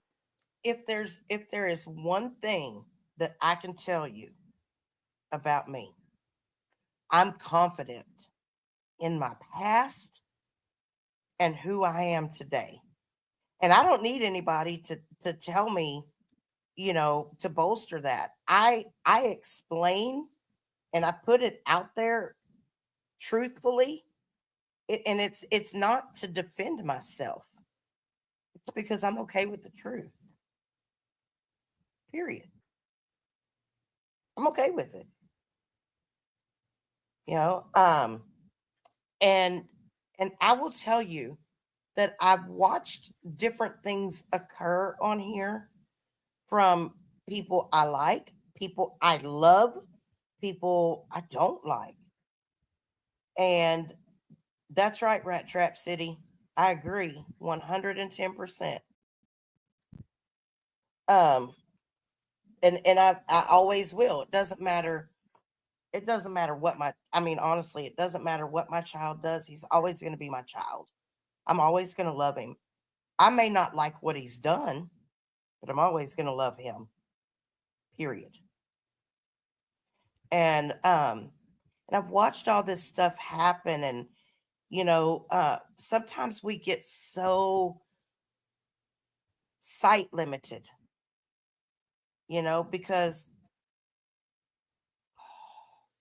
because we get wrapped up in the group think and the tribalism, and there's sometimes an unhealthy fear of, if I make this decision and somebody doesn't like it, are they going to fly off the handle? Are they going to be upset? What's going to be the consequences? And at the end of the day, people have to make decisions for themselves. They do. And it doesn't mean that somebody else is not going to get their feelings hurt. Doesn't mean that somebody else may not get upset with you. But we have to make decisions for ourselves. And I will tell you, in the time that I was just in chat and I didn't go up on panels really or anything like that, um, what you see is different from when you become a creator. And when you and I don't mean that in a negative way. It's just different things that you see and that you hear when you're the one that's running the show and responsible for that. and people reach out to you with stuff, and it goes back and forth and back and forth. And, you know, sometimes that it gets hard to navigate, it gets frustrating. You get defensive over things, and so some people think that everything should be done in public. Some people think that everything should be done in private. And you got to find what works for you. But let me say this. Um, if you genuinely care about somebody,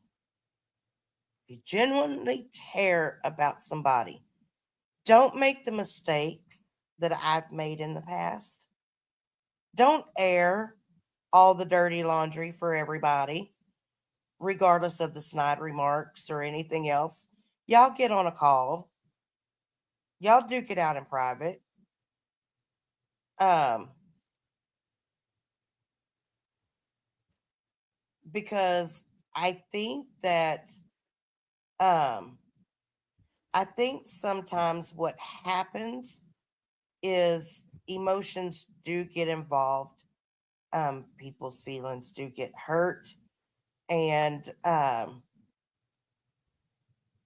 there's a lot that can be misconstrued when you type things out, because you can't infer tone of voice. You don't get to read the micro expressions, the nonverbal communication from somebody, and things can get blown way out of proportion when a simple conversation can be had to work through it. People get upset, and it may be rightfully so. I don't know. But what I do know is I've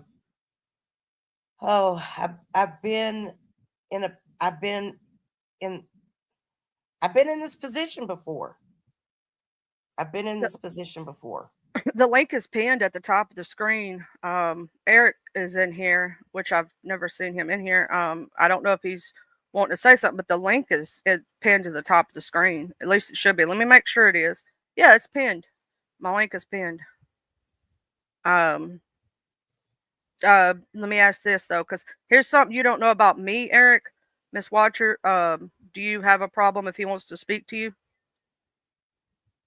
Huh? Eric Foss is in here. Okay. The Yeah, I always ask my panel guests before anybody pops up. I always do that. I Oh. always I always try to give that. It. I don't ever want. I've always done that. I do that with Well, everybody. yeah, I mean, I don't care. I ain't scared. Hey, Mr. Foss. Hey, what's up, everybody? I don't even care about the little fight. I just want to clear something up about what Bambi said about a fourth degree sexual assault. I've never been charged with a sexual assault in my life. And I'm going to pull the paperwork up right now. I wasn't convicted of anything. I will show you guys and I will explain to you what it is and I'll walk you through it. Can I pull this up and you'll put it on the screen, Charlie? Yeah, I'll put it on the screen. Okay, let me pull up the tab real quick.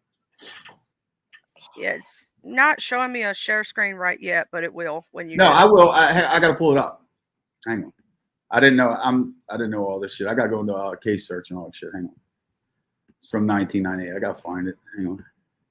And this will explain things. And I want to explain this to Bambi because she keeps rejecting shit that is not true and something that happened with her, actually, her husband or something, I think. That's not me, Bambi. Okay? See, so before you start saying these things, like I'm going to show you right now in black and white, you're totally wrong. Here we go. Hang on. 1998, East Side District Court, 12598. Is this it? Here we go. Let me pull up the case. Okay. Now I got to share the screen, right? Yes. Okay. Share the screen. Bop, bop. Bop, bop. There we go. Now, can you pull that up? Because I'm not on your thing. I can't see nothing. Can you pull up that and tell me? It's pulled up. Okay. Now I'm going to walk you guys through it. You see my little arrow and stuff? Okay. This is in 1998. Now, as you see here, Eric John Fall, 6'2", 210 or whatever, blah, blah, blah. This is me. Now, as you see right here, the arresting officer was a man named Michael Alderman, correct? Yes. Yep. You guys can see that? And guess who the complainant was? It was also Michael Alderman. It was never a woman. The woman came to court for me, actually. So here's what happened. At the time. Hang on. Somebody was fucking. No, it wasn't my girlfriend. We were all just fucking the same. Whatever. Listen, I'll get into all that. So look, you have an assault in the second degree. That's for fighting, okay? Because it was basically a bar fight. I beat him up. Assault in the second degree for Minas. Assault in the second degree for Manny. These were the two Greek guys. Sex offense, not a sexual assault, in the fourth degree. Misdemeanor, as you see right here, correct? You guys see that? Yeah. Okay. Now, it's not an assault. And then disorderly conduct. Now, let me explain the disorderly conduct charge, because what is that for? The reason why I'm charged with that is so that Michael Alderman could go down himself and place these charges on me without none of these people ever pressing charges. Now, as you guys see this was all misdemeanors. Now, Bambi, you say I was convicted. No, I was not. We will go down to, hang on, where's all that stuff, say it, or whatever. Stet docket. Look that up in Maryland, Bambi. Stet docket. Look that up in Maryland. So here's stet docket. What that means is this. Okay, now I'm going to come over where I can be on screen with you guys. Okay, now what that means is this. In Maryland, okay, a stet docket is this. So what happened, I was in Valentino's, okay? Now, Valentino's is like a hot spot. You know what I mean? A lot of these people don't grow up like that. I'm like a big drug dealer, whatever they call it or whatever. I'm 22 years old. I'm a cocky motherfucker, 100%. So it was past 2 a.m, and this was a cocktail waitress that I was fucking. Okay, but the owner of the restaurant was also fucking her. You understand? So him and I didn't like each other. We missed with the same grip broads and shit like that anyway. So here's what happened. I was trash drunk, 100%. I was arrogant. She told me, Eric, I can't get you no more drinks. So I took a $100 bill, threw it at her, smacked her on the head, said, bitch, go get me a drink. Minas came over, pushed me. I punched him in the mouth. We start fighting. So we start fighting. The fight winds up outside. We're in Baltimore City. About 10 police show up. One of the cops who show up is Michael Alderman. He's dead now. He OD'd on heroin. So that shows you he's a dirty fucking cop. But anyway. Michael Alderman's in the back while this story's being explained. So the cops are there like, what's this all about? So they explain the story of how the fight happened, stuff like that. Then we turn around and we ask, they asked both of us. They asked them, do you want to press charges on him? They said no. They asked me, did I want to press charges on them? Obviously, I said no. Now, you figure that's over with, correct? Well, almost a month later, as you'll see if you look at these dates, I got charged with this. This happened on like the 5th. I got charged with it on the 24th. What happened was I get raided almost a month later for cocaine. When they raid my house, I get out on bail for the cocaine, and I turn around and have this as a charge on me as I bail out. They released me if you go down here on my own recognizance because they knew it was bullshit. I have never got released on my own recognizance. You can check my whole record. So anyway, so what happens is this. I wind up going to court. Now, when I go to court, I know Minas ain't showing up. Kelly's not showing up. That's the chick's name. Fucking so anyway, all of a sudden I go to court. Michael Alderman's there. I'm like, what the fuck? So he's trying to pursue these charges. So I go out to a payphone because this is back in 98. We didn't have cell phones. I call up Kelly. I say, hey, you need to get the fuck down here, you and Minas or whatever. Minas never came. Kelly came there. Kelly told the prosecutor, I never pressed charges on him. Okay? But Michael Alderman's like, but it was disorderly. So what the prosecutor did was they put it on a stet docket, which means it's open for a year. And if Kelly or Minas or any of them wants to come down and press charges within that year, they can.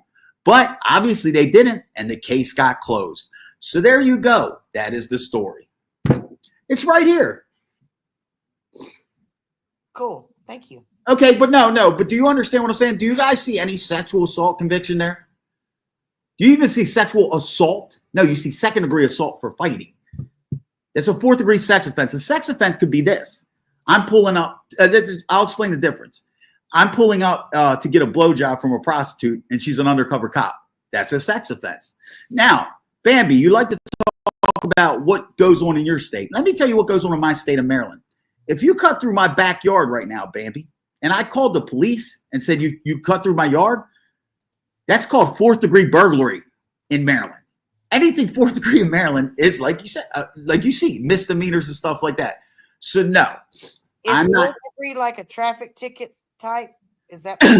Well, I mean, just figure out what I said. If you cut through my yard, if you hop the fence and cut through my yard to get to a store or something, and I called the police, that's fourth degree burglary. But you're not breaking in my house. Do you understand what I'm saying? Here it is right here. First, I'm not convicted of nothing or whatever. And the woman came to court for me.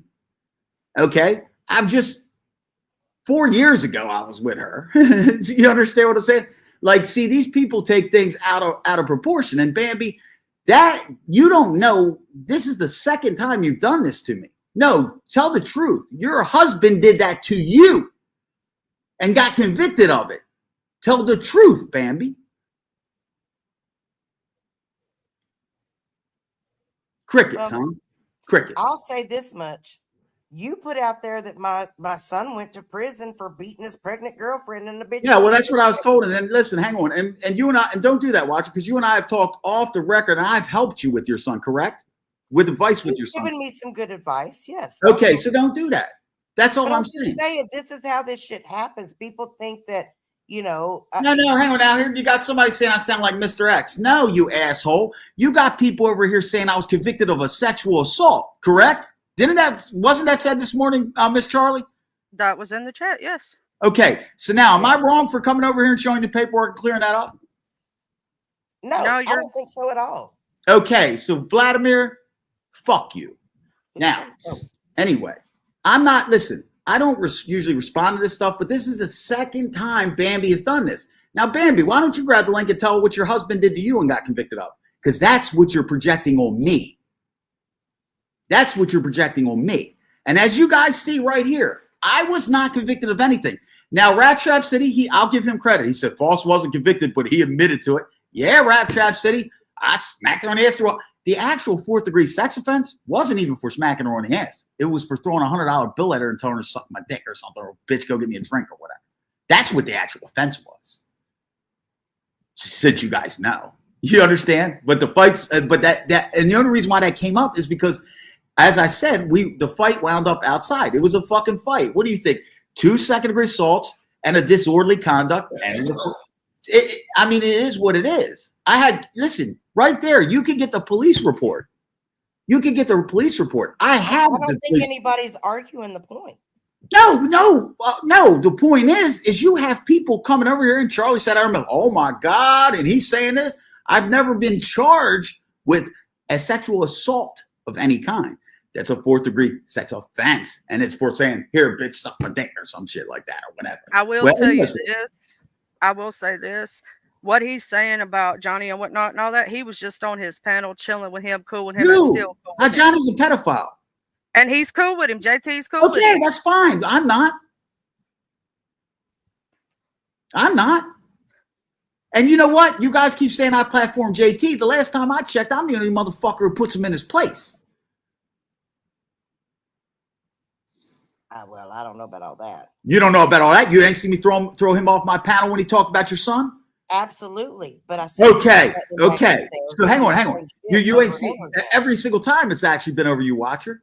Remember when they prank called in and tried to say on my hotline, yeah, I'm here's cell buddy. What did I do? I hung up on him and said, I told everybody that's not true.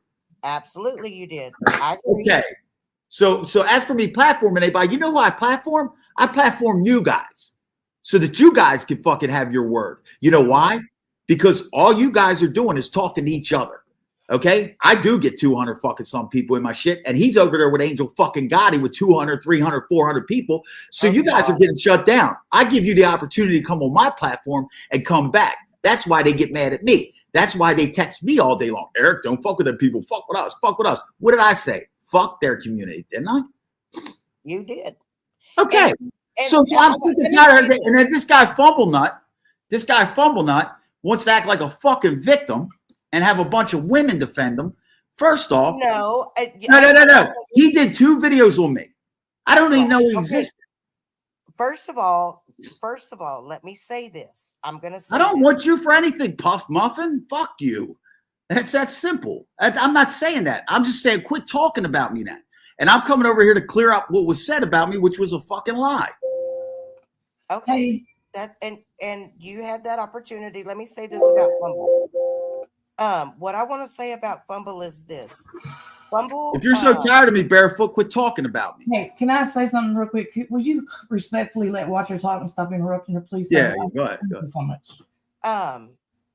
You know, Fumble for almost 3 years now has taken defense of people that have been shit on by Jim Terry. Okay. And he's taken it serious and he's put himself out there for some things. He doesn't always get things right. He's definitely man enough to take a step back and think about things and calm the fuck down. And really and truly, whatever issues that you guys had, if there were issues between you two, I didn't even know the guy. Should have been taken up privately. Right. But what happened is you jumped up on a panel the other night. There was some serious stuff going on. And I left. I get that. And you did it out of respect. And I understand why you did it. Yeah. But you went over to your show and you made general statements. And look, I'm not faulting you for that. I'm not faulting you for that. Because I think what happened, because I almost got upset with you that night when you kept saying, but they, them over there, they. You were grouping everybody together and it wasn't everybody. Okay. You know, I was talking. Listen, can I say what I was talking about? Sure. Okay. I came on the panel. Okay. Look, I'm out. I like to drink, trip out, have fun, play music, shit like that at nighttime. So when I came over there, I seen the first thing I do is I come on there. They're like, somebody calls me a bitch. I didn't even care about that. Fumblenut says something. I didn't care about that. Now, I did see in the chat as I'm up there, they're saying all this stuff about Jim Terry and asking me, how do I feel about what he did to a single mother, how many years going on. So I was like, oh, shit, man, I jumped into something deep here. You know what I mean? I said, I don't even know these people. And I bounced. So I didn't get into a fight. So I bounced. I did the right thing. Next thing you know, this jerk off has 2 fucking videos about me. Well, again, and I believe that is because when you did your show that night and you were generalizing statements. Now, I don't have any idea. Mr. X actually called me about that show because I was calling him the Pink Power Ranger and all that kind of shit. I was going in on him. Y'all kissed and made up. No, we don't make up. I'm not friends with these people. I don't know him. You think that? Listen, I have came out and said this. Listen, I have told him flat out, I don't like that community over there. I think they're a bunch of sexual deviants. Right. And you haven't heard me say that? Absolutely, you have. You told me that over and over. I told them that. You've also told me that you liked, that you thought Fumble was a cool dude, that you thought Ruben was a cool dude. Yeah, I did. Dude. And that's why I think something got really blown out of proportion that shouldn't have. Because I will tell you, hang on. Catfish, can I respond to Catfish? Catfish just said, Eric, you've never been here before. Why come over here making trouble for us? I came over here, Catfish, because you got people in here saying I was convicted of sexual assault. Now, let's be real. That's why I'm here today. I would not come here. And I had to clear that up because that'll catch fire. You understand what I'm saying? And it's not true. Yeah. You want to see it again? Here, bring it back up for him. Here, bring it back up for him, please. Can you bring it back up? Really feel like leave it sit there so they can read it. That things got really blown out of proportion, and it sucks. It sucks.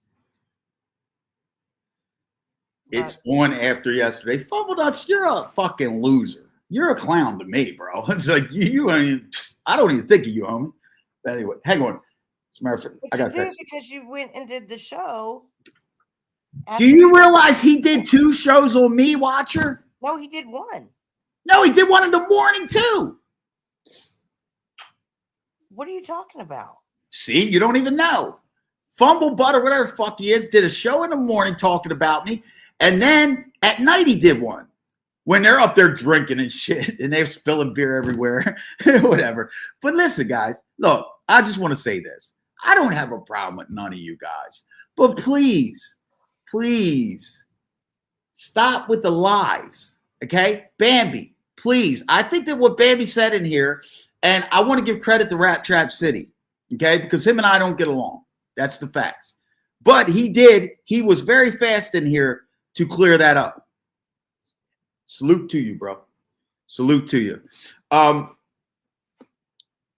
And I also want to say something. If you're friends with that damn, what's that guy named? A Grumpy Italian. I just want to say something. I did a classic video yesterday, right? He made fun of me too. That was great. But he put in there a poll about could Eric Foss beat the Ripper and shit. Well, Hell yeah. I think 91% of the people said Eric Foss would fuck the Ripper up, but there was 9% said that the Ripper would beat me. And I'm going to tell you right now, that's not true. That was somebody with sock accounts. That was probably the Ripper with sock accounts, because nobody in their right mind thinks the Ripper could fuck with me. That's the truth. I think she had said he was convicted of a sex offense or something. No. What, today? No. Yeah. Bambi said that I was convicted of sexual assault. Oh. Which I've never been charged with sexual assault. And as I just explained, and I showed you right here, I walk you through it, Heidi. I'm not going to have that. What the truth is, because I've heard about Bambi. Bambi said this once before, and somebody looked into her. Bambi's husband was convicted of, I guess, R-wording Bambi when she was drunk or something, and then he offed himself. That's the truth. So don't project that on me. Well, let's not talk about all that. Well, no. How come it's cool to talk about Eric, though? No, I mean the often. I'm telling the truth. Part. I'm telling the truth. They're telling lies. But anyway, guys, thank you so much, Charlie, for letting me come up here and clarify that, because that's the only thing I want to clarify. And Fumble Nuts, if it's on, have fun, buddy, because I'm not even going to ever address you, bro. You're not, you know what I'm saying? You're just not relevant. You know what I mean? So, I do different type of things. So anyway, Watcher Crazy, nice talking to you. Arkansas, nice meeting you. And once again, Charlie, nice meeting you. And thank you for letting me come up. Okay. Have a good day. You have a good day. Thank you guys. You guys have a good day, because I gotta get to work. Boy. I want that dog. Fuck you, Watcher Crazy. I'm coming to get that fucking pug. I'm gonna hit you over the head. That drives me. I'll tell you what, the Pomeranian is the worst. I'm not going to lie. I bet they're like ankle biters. Jesus Christ! I'm surprised right now she's probably fucking doing something wrong. I'm threatening Betty by using Jim. No, that's not you. Oh, okay, yeah. I don't like that Norris code anyway. That's how I figured they were lying too. All right, let me get out of here, guys. How do I get out of here? You hit you guys the X at the bottom. Get rid of me. Throw me off. Charlie, you'll be the first one to throw me off. I don't know how. I'll do it. Bye. I'll see you guys later. Later, Gator. I did it. Arkansas. How are you? Okay. Anyway, that's crazy. Hey, Sauce. Hey, Gangsta Sauce. Oh, my God. I don't know what's going on, Gangsta Sauce. And Watcher. I don't know. Hey, Sincere. I will just say, Miss Charlie, you're a very, very sweet and kind-hearted person. And I know that you want the greater good for everybody. Sometimes it's best just to not be in the know. Yep, I don't know anything right now, and I have no idea what's going on. We had storms. Also, Arkansas, are you okay with everything with all the storms that went through last night and night before last? Because they got pretty hairy there for a minute down here. I know how it was here. Almost got rolled by a tornado twice. It was crazy. I love everybody. I just want everybody to get along and hug everybody. I know that I can't make everybody get along. I know that, but I just, I have no idea what's going on. I missed some things I see over the weekend. Yeah. And I mean, I can see, and I'm going to speak openly and honestly, because it's who I am, but I can see both sides, you know. Just from what I'm seeing, uh, going back and forth in chat or whatever. I mean, everybody has a perspective, everybody has a side, you know. There are some people who know a little bit, there's some people who know a lot, there's some people who know nothing, and I think sometimes when things happen and there's disagreements or there's arguments or stuff, people have a tendency to pull towards the ones that they're closest to, or and sometimes we just need to take a step back and let people work through what they're going to work through, and what they're not, they don't. And you I don't know, I'm one of those people that sometimes it's best not to take a side and just stand and let people work through whatever they need to, because we don't sometimes we don't know everything. A lot of times we don't know everything. And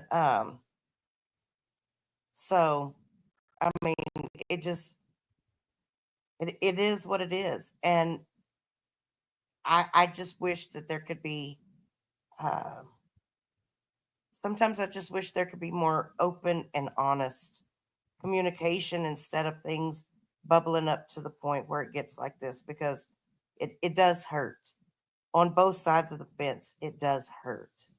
I can tell you that. Whether you're the person that is feeling let down, or you're the person that's being accused of letting someone down, or whatever. I've been on all sides of that, and none of them feel good, especially when it's with people that you've invested time in and you've grown to care about, and you've shared things about you, vulnerable things about you. And I think right now that there's just some hurt, there's a lot of hurt feelings, there's some anger, because those are natural things that come with these kind of situations. And I'm not going to sit up here and tell people they should think this or feel this or what to do. I just would hope that people would look back, even even at my mistakes, because I made them. I made a bunch of them. And just remember that uh, there's I hope that I don't know. I just hate seeing it.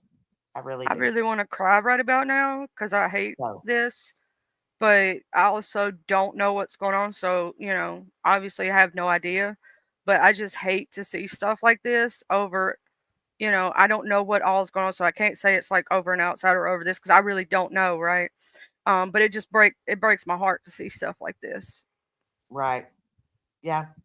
And I mean, there are going to be times when people are going to have to take a step back and look at themselves in the mirror and remember that, hey, nobody's perfect. Nobody. And I will tell you that, whether it's Danny, or whether it's Arkansas, or whether it's Betty, or Cut and Shoot, or Fumble, or Ruben, or just so many different people, Twin Mama, even back in the day with Leanne, I've done people wrong.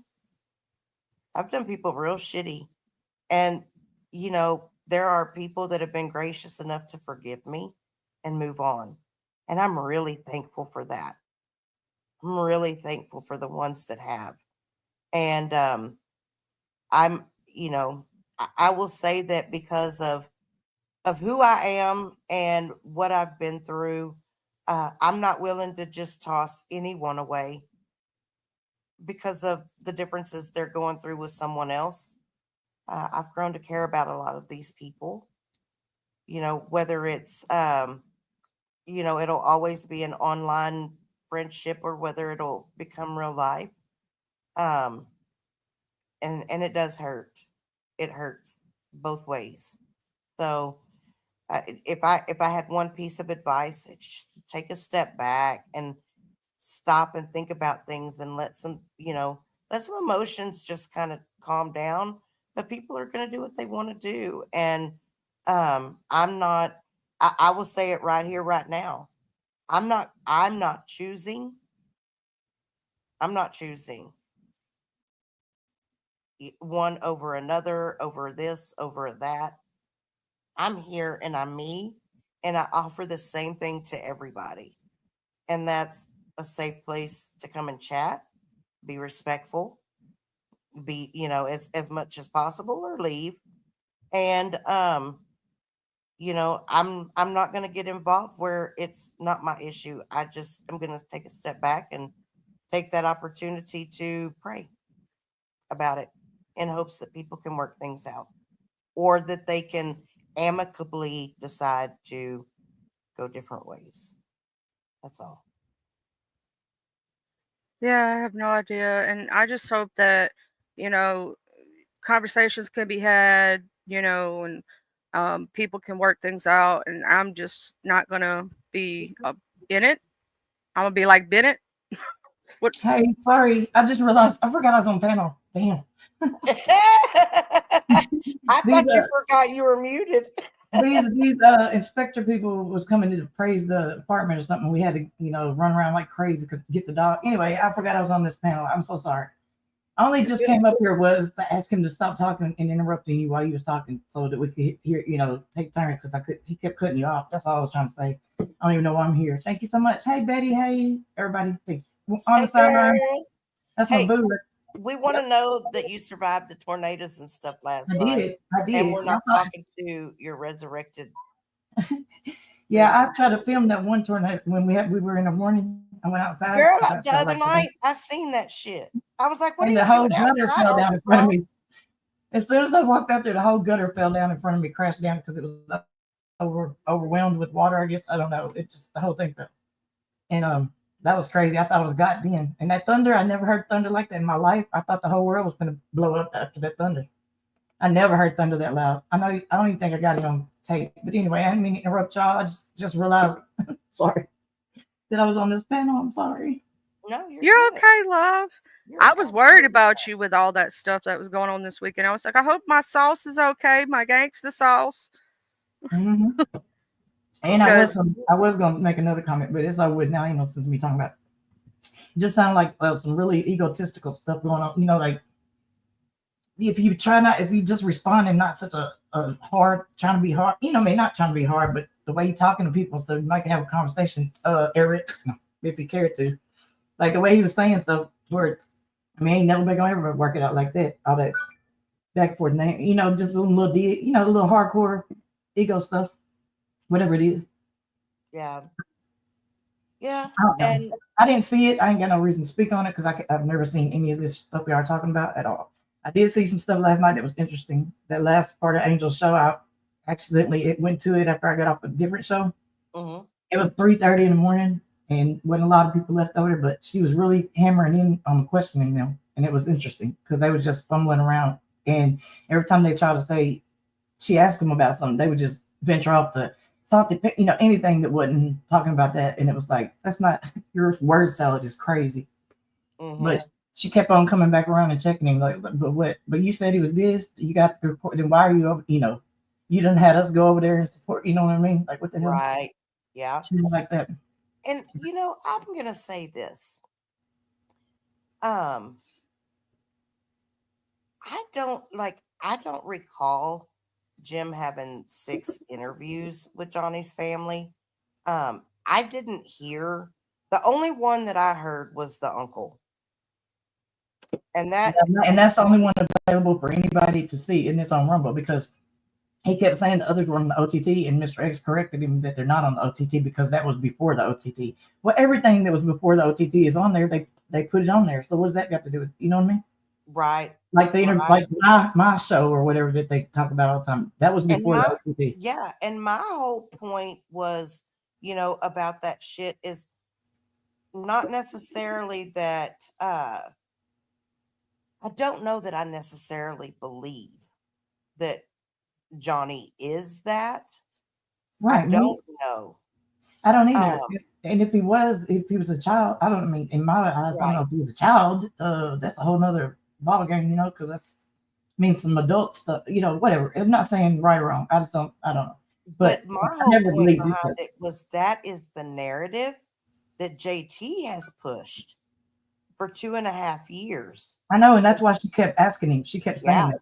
She was yeah, like, "But you're well, why?" And he was like, "I don't know. What would you do?" Because he's acting, and Mr. X was still, doubling down. Like I said, I wouldn't be on. The only reason I got on this panel because I felt sorry for PZ because they told his health information and all this stuff. He's doing it for PZ because yeah, and but he's the one that told it. It's crazy. yeah, and that's so crazy to me. And it's even crazier to me that PZ feels like that somebody else is the one that did it. No, it was Yeah, Jim. that is crazy because It I was don't get that. Jim that did it. That's facts because I didn't even know. I didn't even know. Yeah, I mean, just But like with Johnny having kids. Who knew? I didn't know until Jim said it. I didn't either. I didn't either. I didn't know any of that stuff. But Oh, because he's got kids. He's got yeah. two and a grandbaby. Oh, I didn't know Yeah. that. But he kept going back and forth. He said it was like 8 or 9 or 10, and then she was like, "Well, if he was a kid, then that's what." And he's like, "Well, yeah, but then well, it was he was 15 or 16." And she's like, "We just said like they just kept going. It was just make sense, basically, what you're saying. Like y'all need to figure this out because anyway, she wasn't too happy about it, but it was a bunch of word salad. Just every time she was asking, it was word salad. Just he would bring it to somebody else that she had no clue who they were, and she said, "I don't care about this or that." I mean, like what? We're talking about this anyway. But he kept saying, "But he's crushing them. He's crushing them. His numbers are crushing them." She's like, "So, I mean, in the chat's like, so it don't matter if he's a pedo because he's crushing his numbers are crushing it. That's all. That's what it's about. Like, it don't make sense, Well, yeah, I don't understand how you put so much faith into numbers that can be skewed so easily. right? Regardless, Like, the numbers really. I mean, whether it's 40 or 140, it doesn't change really much at all. You know, yeah. unless they're Well, sending you. I mean, those all are all sending you money, maybe. But other than that, it don't change anything for you on as far as YouTube type. It ain't gonna make a difference enough to care. Just saying. He well, ain't like yeah, he ain't pulling 500 or 600, 700, 800. One time he used to back when he first started. He had like one way when he first started the channel. He pulled 1,000 one night. I mean that's it. He ain't pulling that type of numbers no more. What is a couple hundred? Who well, you cares? know what? And I even wonder about that back then. No, I mean I remember I could see that because it was brand new and he was just now hitting this YouTube scene hard. He started his own channel. There's all this beef between him, Doug, Salty, all that type of stuff. So yeah, there's a bunch of hate watching, a bunch of everything. I'm sure I could see it, but Yeah. but people got tired of shit and trickled off. Well, Probably. and really Oh, and this is what's truly, killing me. He got 850 OTT members at $30 a month. So you make it $25,000 a month. Come on, boy, you got me. okay, and he's still I over on mean, YouTube. I swear to Yeah, God, right. that is a law. Show that, Mr. X. I know you like to check me when I say stuff about you. I know you say you ain't gonna show your stuff for anybody, but I'm telling you, you ain't making that, you liar lips. You ain't got no 850 OTT subscribers. I mean, members paying No, they don't. $30. No fucking way. That's a lie. I'll never believe that till you show it. Show that, or I'm never gonna believe you. You don't Yep, have to show me, but I'm gonna call you on that bullshit all day. yep, I agree. I agree. And 100% for sure, if they were making that kind of money on that OTT, they would have no need to be over here talking about us. If their content was that great, they Listen, would twenty have five no thousand need. dollars a month. I ain't Yeah. studying y'all. You hear me? I ain't studying you. I would tell you, and let's just say that they did. Let's just say they made 25,000 a month, and let's, for shits and giggles, say that 5,000 of that, because it's nowhere near that, I guarantee you, 5,000 of that was their overhead cost for running the OGT. Yeah, he tried to It's claim not. that they don't It's make no money right. because of the costs and all that. He makes no money. She's like, well, then how's that a career? Because Okay. they were Exactly. claiming a career. Yep. Exactly. But I agree. he's like, well, I mean, it pays my, the rent, all that stuff like that, all the bill, it's paid. But I like to say I don't make anything, but he don't have anything. Well, anyways, whatever, bro.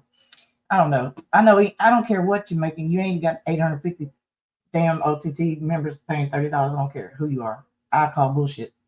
But prove me wrong. That's all I'm saying. And I really Okay. don't care. But I'm just saying, stop lying.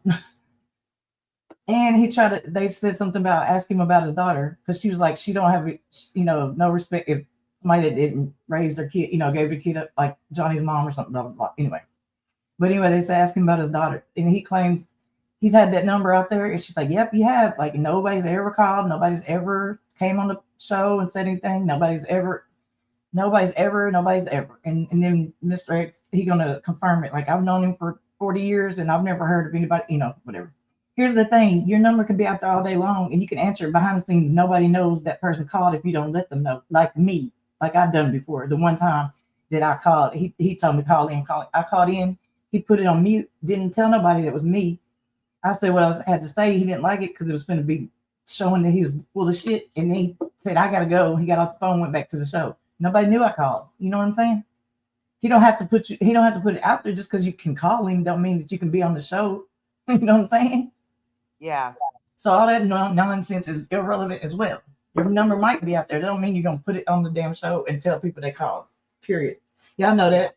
Y'all know he says call before and have people where he wouldn't let them call and shit. You know what I mean? Come on. Oh yeah. Or I'm easy to get a hold of, but not if you block my number.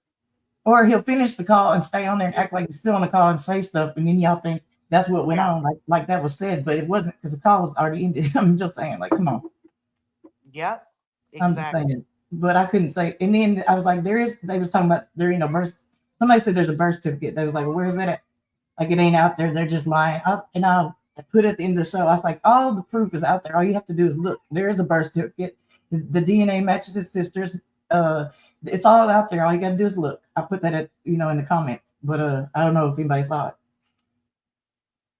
And somebody said something about him making fun of dead deceased people, and he said they kept bringing up Colorado. I was like, man, you dressed up like dude for Halloween. After somebody that he was hired to find before. You know what I mean? Like, come on, all this type of stuff. They still talk about doing rounds after he's Yeah. being, you know what I'm saying, slandering him. I mean, whatever. But no, I wanted to just get in and be like, yeah, that's some proof. We got all kinds of proof. You just gotta look. You ain't trying to see it. Mm-hmm. Yeah, I agree. And it's so crazy to me how people are so blinded. Yeah, because it's you only see what. That's just like when you search on. I mean, if you're a Republican or Democrat, only news that you're gonna see is what verifies what you want to, what your side is. You know what I mean? Right. Kind of. I mean, I know there's a word for it. I'm not thinking correctly to say it, but anyway, it's like fallacies. The point is confirmation bias. Yeah, confirmation bias. Thank you, Jesus. Mm-hmm. Yeah, we you just seek information that confirms what you already what you already think is factual. Just like Eric, I think he said he didn't know anything about some stuff, but you're up there speaking on. We'll go over there and look and see yourself or something. I don't know. I just caught that piece of that, but I'm just saying, on the sidelines, correct. Echo chamber. Some people think if they say something long enough that it'll become true, and they were doing just that. They were doing last night. It was so crazy. Every time she was questioning about something, he was just going back.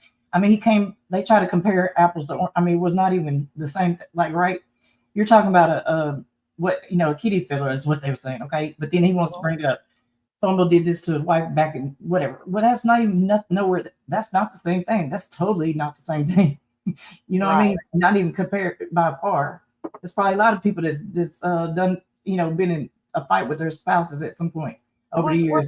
But that's totally different from a kitty fiddler, okay? Yeah, exactly. And like I told somebody yesterday, I said, the thing about it is when I look at a situation, and I may have said it on my final thought video yesterday, there are probably a lot of men out there that have smacked their girlfriend or their wife around.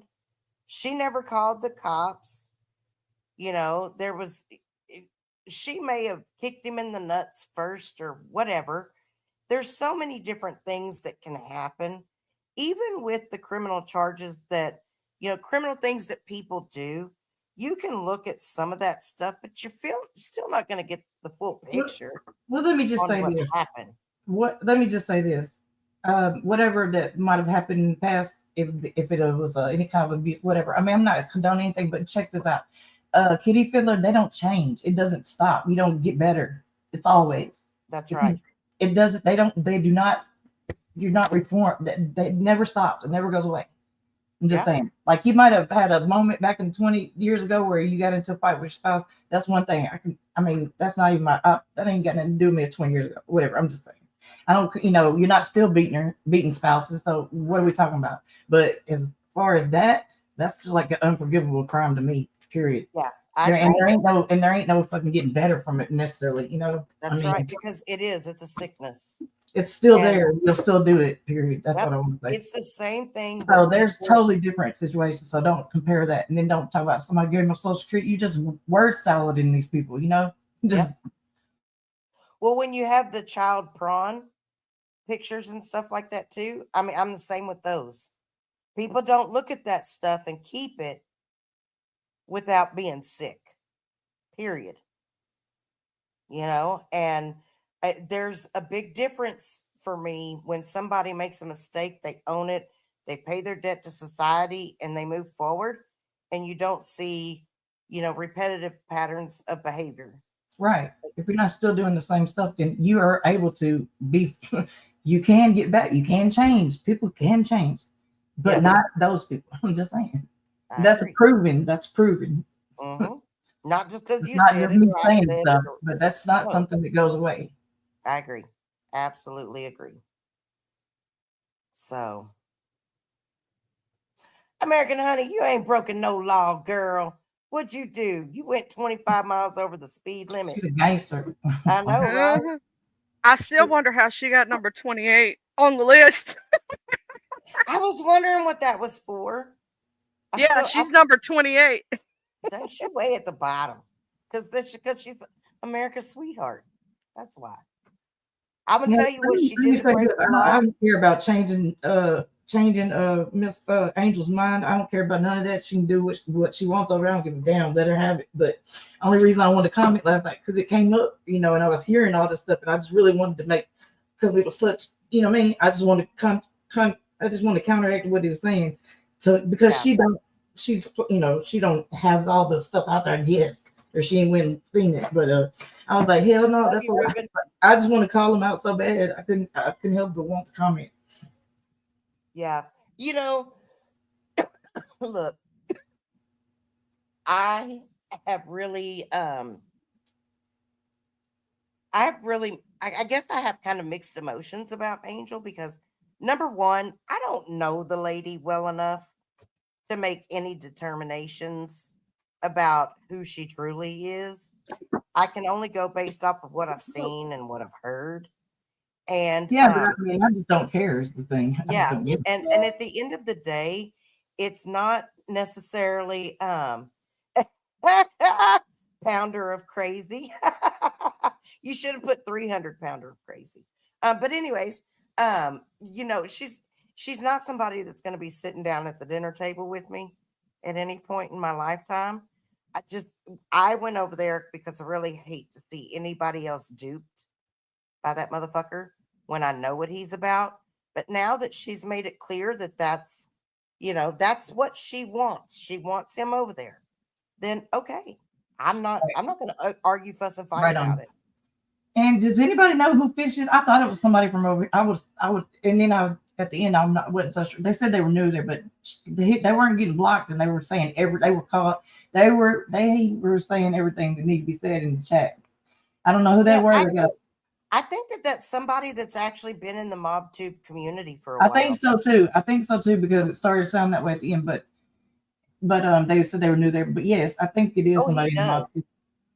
But if anybody knows who Fish is, that's who was really let them really asking the hard questions. Or had I'm her not sure, Freya. I didn't time anybody out. I'm up here, but somebody, I guess, surely not.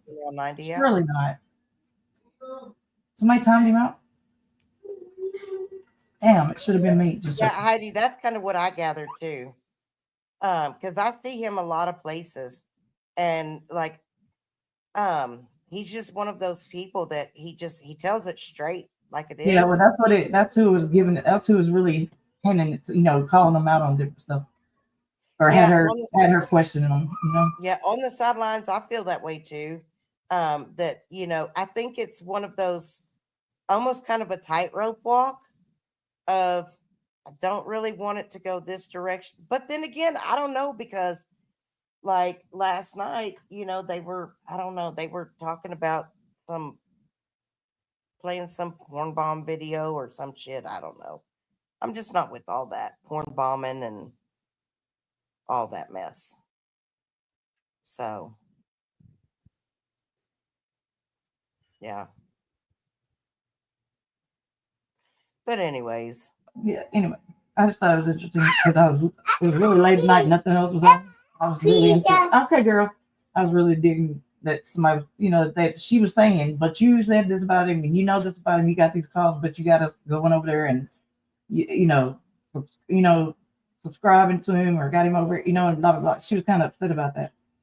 But then yeah. he was like, but I don't know. But he was just back and forth like but he was doubling down like it probably was true, but he don't know. He said there's no paperwork, so he don't know. You got to make your own decision. There's no paperwork. And she's like, well, if he was a kid, it wouldn't be no paperwork with that shit. Right. Exactly. And that was, again, that's my whole point with the whole Johnny situation, is that I can't say that I believe it because I mean, I don't either. He's saying that we didn't believe it. Now we're saying it's true. Back and forth, that's whatever. not what I'm saying. It's not either. It's not what I'm saying either. I don't change like that. But the thing is, Justice for Harmony. he's contradicting himself though, and X was really doubling down, saying, I wasn't going over there. The only reason I go is because this and that. It was just ridiculous. You know what I mean? And they still weren't defending him at all. So I was thinking there might be a possibility he might not be on there as much because of the way they felt about it. We'll see. Hey, Miss Justice. Okay, shelf life. That's all I'm gonna say. Shelf life.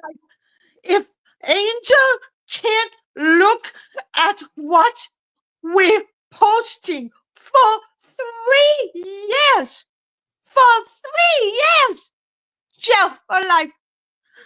I'm sorry, Charlie. Shelf life. I have a problem with my voice. My father is in Florida, and I'm booking a flight to Florida. Shelf life. Shelf life. If Angel can't look at them, shelf life. Angel, you are shelf life. 6 months. 6 months is all you have with JT. Shelf life. This is true. He tells you. He says everybody's got a shelf life. Yeah. I'm sick of JT and Mark. All of the fighting. Shelf life.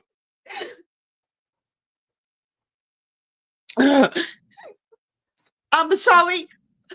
I'm booking a flight to Florida because my dad is dying. I'm sorry. I'm so sorry, Miss Justice. And know that we love you and we're sending our prayers, love. Shelf life. So I'm exiting the chat. Bye-bye. Huggy's beautiful. Let's everybody make sure y'all keep Miss Justice in y'all's prayers while she's dealing with the situation she's dealing with. See, this is what I was talking about. Life's too short. And then we got people, making fights. Life's real short. If you really care about somebody, hug them now. You never know when that time's gonna come. Hey, Miss Mo. That just makes me even sadder. Now I'm just sad. Yeah. Miss Mo. Grand Rising. I love it when she says that. Grand Rising. She is so beautiful. Like, She is. oh my gosh, I just really enjoy her. I'll be over there listening to her with her little, Her uh, trailer hood. The trailer yeah, hood. exactly, exact. I feel like she could have been my neighbor growing up. I really like Miss Mo. She's cool peoples. Cool, cool peoples. Freya, oh Okay. Freya, I don't know. I I wasn't love seeing you what every was day. going on in chat a while ago. I was eating. I was eating some deer sausage, some eggs, and some biscuits. Yeah, I mean, I didn't see exactly what was said, but I wasn't watching it either. So I, yeah. So I'll have anyhow, to go back and rewatch. You know what I'm saying, and see what's going on. But I'm sorry, y'all. I had to stuff my fat face. You know, they be over there, exposing my fatness. Y'all have always said I was slim thick, dog. hey I ain't never Lacey, lied about it. good to see you, Lacey. Hope you're doing well, darling. And I'll Hey, just tell you, Happy. Lacey H, um, the crawfish yesterday, we had to send the first batch back and get a second batch. And I I would say that I'm looking forward maybe one day to you cooking me some crawfish. So, because I yeah, I don't know what was up with Okay, those. so we got another fight in the chat over here. What's really going on here? Can we work this Um, out? I think that that Norris and so Easy Now 90 got timed out. I think Um, Norris is saying that there was a threat made about using Jim. I don't know exactly. You'd have to ask them. by what I saw, I will say using Jim as a threat's not cool. I did go back up and read. He was threatening to send some information about Betty to Jim. That's not cool. Now, Yeah, them two can fight all they want to, but I wouldn't do that kind of stuff. That's like an evil person. You're just sending them, more evil things. I wouldn't be, yeah, yeah. no, no. Even like, let's say, Miss Watcher, let's say we've been friends for 4 years, and I knew some stuff about you, but we went to fighting. Do you think I would ever send something to Jim? Hell to the no. No, but you know what? I'm going to tell you, I did, and so I can't speak on that. I used him. I did, and I can't. I'm not the person to speak on that because I fucked up. So I can't speak on it. Yeah, I'm glad that I never got mixed up with that person, Jim Terry. I'm glad I never, you know what I'm saying, accidentally got into that situation because if he hadn't have been being an ass, I wouldn't even speak about him. But he's an ass, so yeah. If you're gonna be that terrible of a person, I'm gonna speak on your shit. And I'm gonna tell the truth on you. And I guess that's the reason he likes to call me a hater and I dox me and all this other shit. Because I tell the truth on you. Use your own words, your own Yeah, paperwork. yeah. But I'm a hater. Yeah. Ooh. You know, I will. I'll be the first person to stand up and say that I've fucked up a lot in this deal, and I've hurt people that didn't deserve to be hurt. I wish that I would have stopped and really thought about long term consequences instead of being emotionally in the moment. That's really where I screwed up. And I didn't give things time to kind of, in some instances I did. I thought I did give time, time enough for things to calm down. Other things I didn't. Didn't always make the best decisions. I just know that this can be a very tangled web sometimes, and people's feelings and emotions do get involved, and people do get hurt, and it's hard. It's hard, and when you've got someone like like Jim, who thrives off of this, the more that people say and do publicly, the more it feeds him. And that's really unfortunate. So,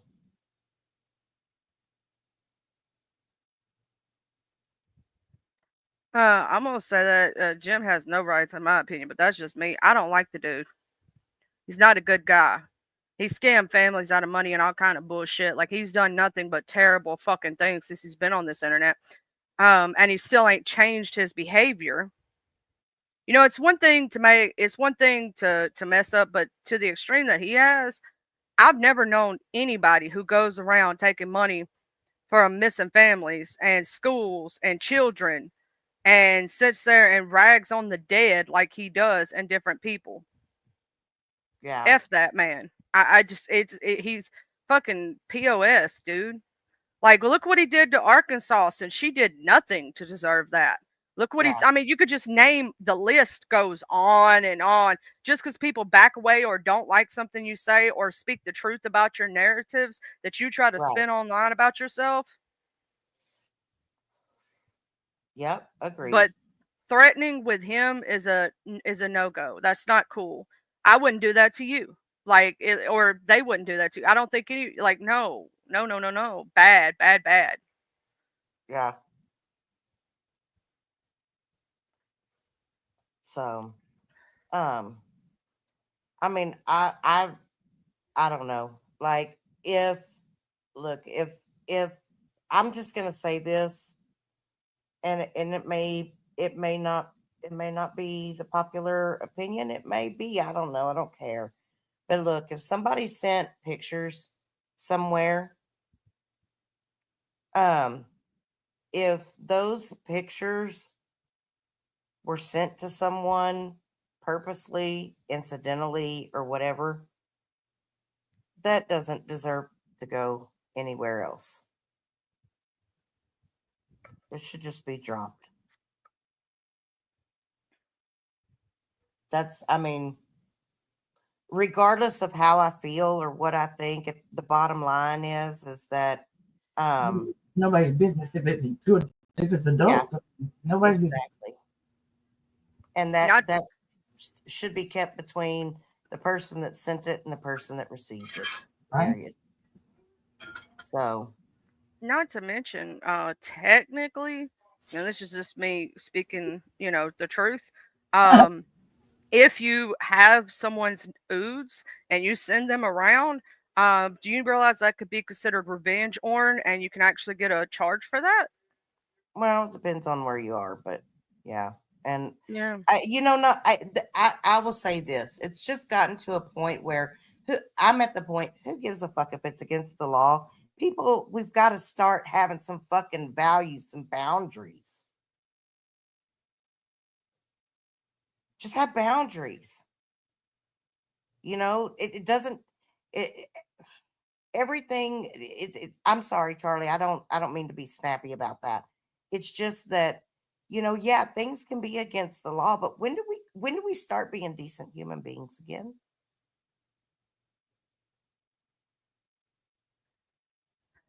And I just have don't boundaries. know. Well, Yeah. and why would you, if you are fussing about a specific person, but you're doing this, the same, like, you got to put a boundary up eventually. You've got to say, "Hey, I'm not dealing with this. This is not okay." Hey, Lady You know, Red. and I don't care. It's like I don't care. Like Miss Sauce said the other day, Miss Gangsta Sauce, you said it perfectly. I don't care where you live, Miss Watcher. I don't care if you got a criminal past. I don't care about us. You treat me good, right? Yep. That's all that matters. You know what I'm saying? Miss Sauce said it perfectly. People have a past, and everything. It's what you're doing in your future. It's how you change. Like we all messed up, made mistakes. You know what I'm saying? Ain't nobody perfect, but it's what you do in your future and whether you change that behavior, right? Right. And we've all seen that obviously JT's not changing that behavior, so it's still the same for him. But other people have made mistakes. And I will say, when we was listening to Kyrie's story, a lot of people that are in those chats don't realize it. And it's like being in a DV situation. You don't see the red flags. till it slaps you right upside the damn head sometimes. And it has to hit you hard. Some people only learn through it happening to them because they think, and this is what everybody thinks when you're in that type of situation. I know because I've been there, done that. Not to certain degrees, but I've been there, done that. It ain't gonna happen to me. And it does. Hmm. It's just sad. It's sad all the way around because there's so much more. Um, I don't know. I don't know. I just, yeah, it is what it is. But I'm gonna go ahead and jump down because I haven't eaten breakfast. I just jumped right in this morning, and I'm And gonna thank go you. throw me a breakfast taco in the microwave, and I will be in Ooh. chat. I love be talking about food. Y'all know I love food. I Thank love you, you Miss long Watcher, time. for come. I love you long time. Yeah, it's my pleasure. Uh yeah, so pretty much, I hate all the fighting. I can't tell y'all how to feel. I have no idea what happened over the weekend. I was busy watching these storms and we almost got rolled twice, three times, and that shit's scary. If you've ever had to deal with tornadoes, they're scary. Very scary. So I have no idea. I've tried to catch up on some of the videos. I do that every Sunday. At the end of the Sunday day, I tend to try to catch up on what I missed. So obviously, I did miss something, and I don't know what it was or where to go from there. Hopefully, things can work out. If it doesn't, I just know that I love you all. And like Mr. Rubin, everybody else, I just want y'all to always feel safe, happy, and healthy over here. Just cool, just chill. I hate that y'all are fighting, but I don't know. Y'all have like a long history together, and I'm not getting in it because I have no idea what happened. I have no idea. I'm listening to what y'all are saying in chat, but I obviously wasn't there. You know. Oh, also, hey, Miss Lady Red, I forgot to say hey to you. I really hope that y'all can work it out, but if y'all decide not to, that's y'all. I hate it. It like breaks my heart. You know, and I can only imagine how y'all actually feel because you're the ones in it. If that makes sense, like when you care about people and you get hurt, it does hurt, and because it's not me, y'all's feelings are hurt a lot more. You know, um, yeah, we're in retrograde right now. Mercury done blew up the microwave, y'all. Child, somebody who put the burrito in the motherfucking microwave and blew it up, put it on too long. Who did it? Somebody done put the burrito in the microwave and then done put the potato in there without poking holes in it. Somebody done messed the whole microwave up in his. I do feel that way, Watcher. I feel like I'm entered the Twilight Zone and I have no idea what's going on. And I'm so like I didn't know what was up.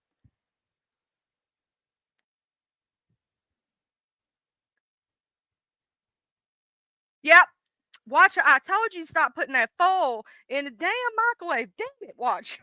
Why would you, man? Why'd you leave the man? Y'all know. Um,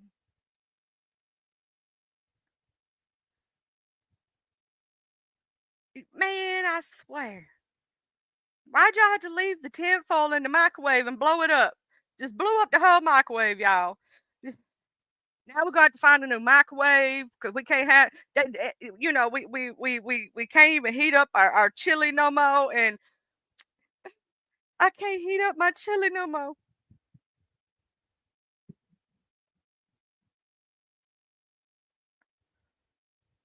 Oh, it's a lot.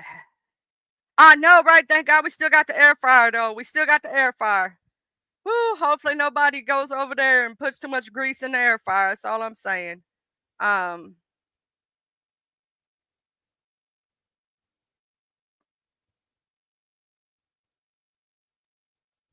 Thank y'all so very much. I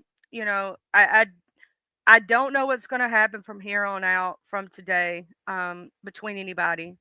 But I care about you all, and I really wished, you know, that we could work things out and have everything all hunky dory, but I do understand that that's y'all's choices. I will say that we do need to say a prayer for Miss Justice and her family right now because, as we know, her father is not doing so well. So if everybody could remember to keep Miss Justice in y'all's prayers and to send her much love. And Miss Justice, I just want you to know if you hear this that I care about you deeply, and I hope that everything is okay. With I know it's not going to be okay. There's no being okay with this situation, but I just want to send you so much love and so many prayers, you know, and I care about y'all so much. And just know that we're here for you when you come back. We're not going anywhere. And whenever you come back, we'll be here. Take the time for yourself and your family and you know, if you need me, reach out at any time. If you just need to talk, if you need to scream, if you need to be sassy pants, you know, I'm always here for you, love, and I'm so sorry about your father.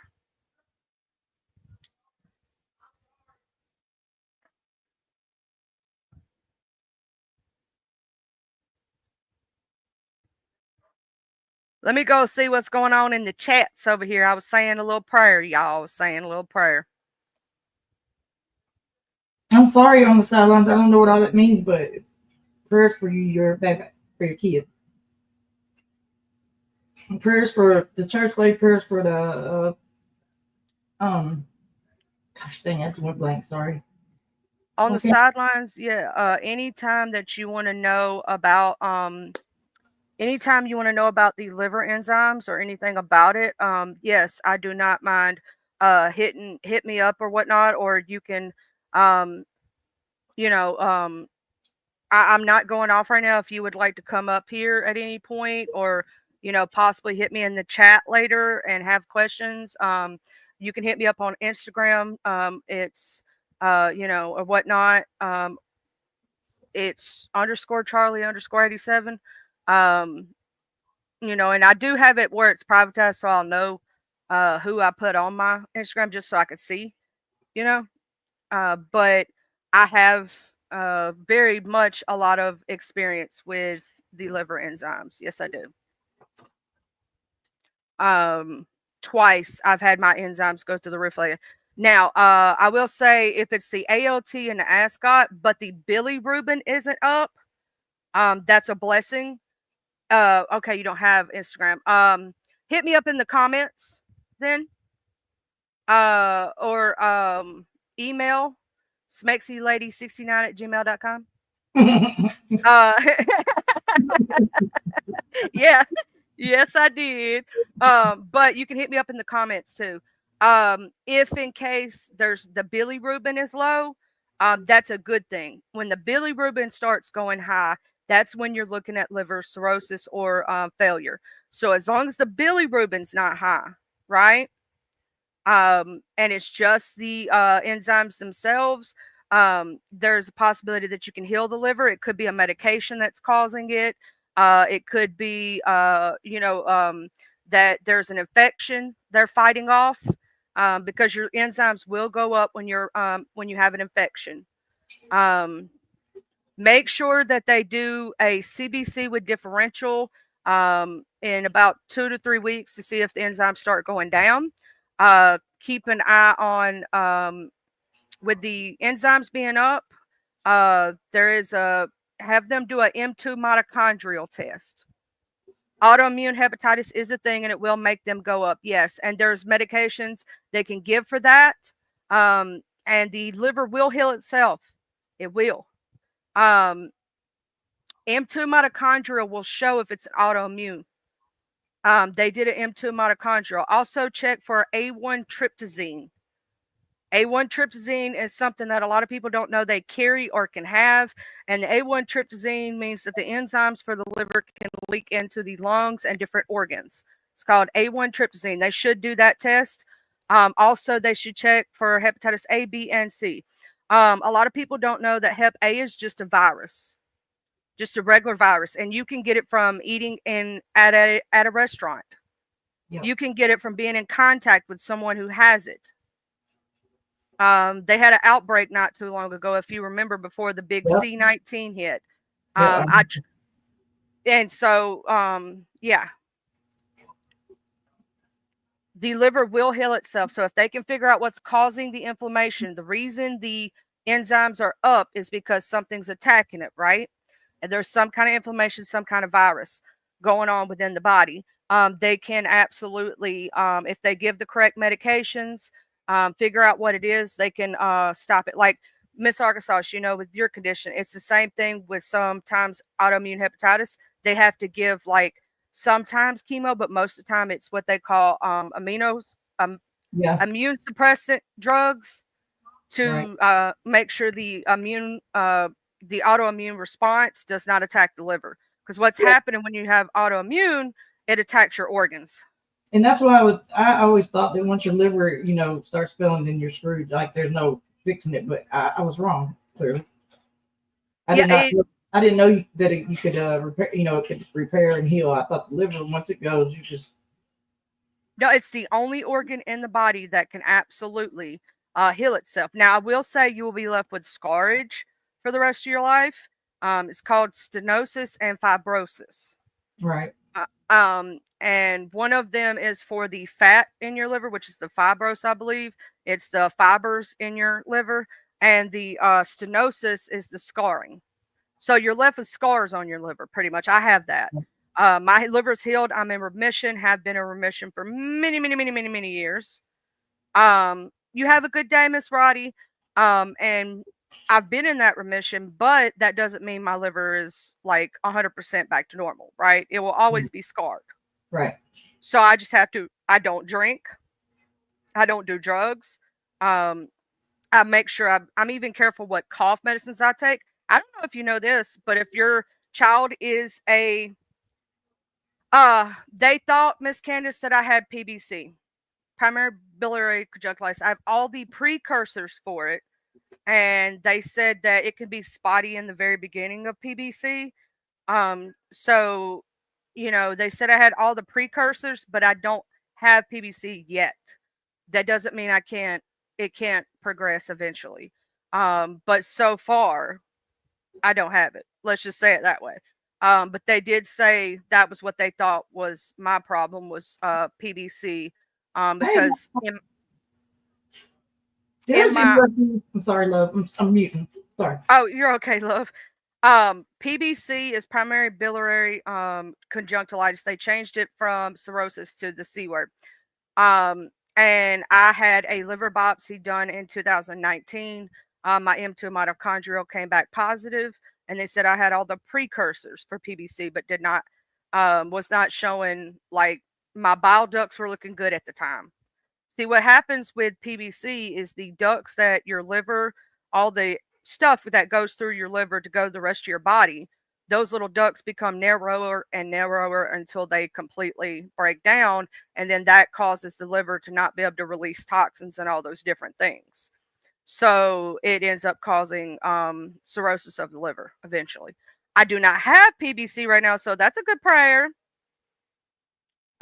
Miss Candace, if I were you, I would go to a digest specialist or a regular MD. Have them check your do a CBC with differential. Just a regular CBC is not going to show your liver enzymes. You need a CBC with differential. I had on the sidelines, my gallbladder was causing my liver to go bad. Get the gallbladder out. Trust and believe what I'm saying. Once that gallbladder's gone, the enzymes should go back down. If they're saying it's a gallstone, it can be the gallbladder that can cause it to go Oh yes, I had bad. gallstones. Get rid of that for sure. And have them check the liver enzymes about a month or two, about a month, wait about a whole month after the gallbladder's out. And I promise you it'll go down. It'll go down. That's what the second time mine went bad. Because the first time mine was because of pregnancy, believe it or not. It was the weight of the pregnancy that bared down on my liver and caused me to go into failure. They called in my entire family and said I wouldn't be here. That was 17 years ago. Um, and I went into complete liver failure. My bilirubin was through the roof. I was yellow like a crayon. Like when I say yellow, I mean I was yellow. You'll know if your liver goes bad. Trust me. Anytime you eat any greasy foods, you're going to get deathly ill. And I mean throwing up deathly ill. That's what it sounds like to me on the sideline. She needs to have, or he needs to have the gallbladder out, because that's what happened to me. One of my enzymes was up real high, the other one was not. I would get that out. Yeah, the white of my eyes were yellow. My skin was yellow. My gums were even a different color. It changed, and even your gums will turn like this whitish yellow color. It's crazy. And when you eat, like, let's say I ate a piece of pizza, right? Just from the little bit of grease that's on that pepperoni or in that cheese will make you deathly ill. And I don't mean like, you know how if you get the stomach virus, right? How you be like the exorcist? Imagine that, but 10 times worse. And you feel tired all the time, exhausted. That's why when I do get my exhausted feelings, I freak out a little bit, because that's one of the first signs, is feeling exhausted all the time. Itchy skin. Also, she's going to be really itchy right now, or he's going to be really itchy right now. The skin's going to be super itchy. They feel itchy all over. That's when the liver starts to go bad, is one of the signs. A lot of people don't know that. You feel like itchy all over your body. Like your skin is super itchy. And I don't know why necessarily. It's something to do when the liver starts going bad. But you get really itchy, really tired, and you want to throw up all the time every time you eat, because a lot of people don't realize how much food actually has fat in it. Every single lunch meat is processed with fat. I do not eat sausages or eat sausage that much anymore because of the fat content. I love sausage, can't eat it often. That's why I was so happy to get a little bit of a little piece. Like I ate one little piece of dare sausage this morning, because it's about as much as I can have. And I was like, oh my God, I got me a piece.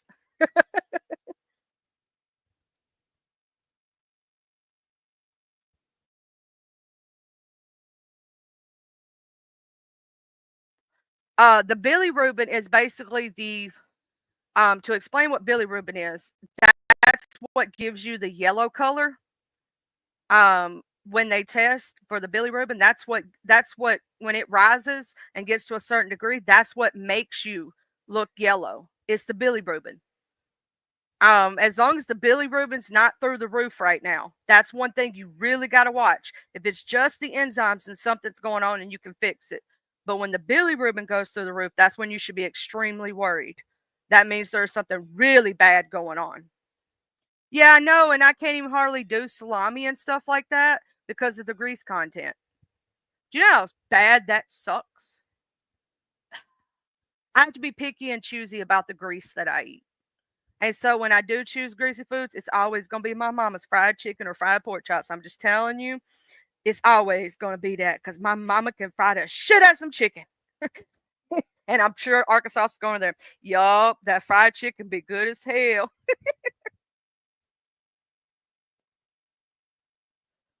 That's a good thing. That's a good I'm thing. not Take gonna a lie, deep. I love some pork chops. That's my favorite. Pork chops does mean fried pork chops and grease and fat and all that good stuff. Ooh. Breaded, you know what I'm saying? Yeah, them fried pork chops. And you know how when they do the pork chops just right, and that little pop of fat on the side gets real crunchy on the outside, and then it just like, oh, Oh it's yes, so good. girl. Yeah, that's me. Yes, don't talk about it. We talking dirty to each other over here.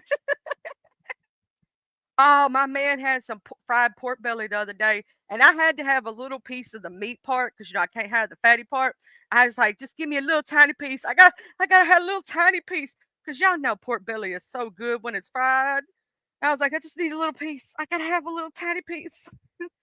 But if the bilirubin's not through the roof, take a deep breath on the sidelines. That's a good thing. That means she's not in cirrhosis right now. That means she's not in cirrhosis. That means this can be healed. This can be okay. Take a deep breath on that. Just realize that take a deep breath. You get what I'm saying? If that was abnormal, I would tell you to be extremely worried because that's when it shows signs of cirrhosis. That's when it shows signs of failure. When the bilirubin's low and the other ones are high, there's something going on, but it can be fixed. It can be fixed.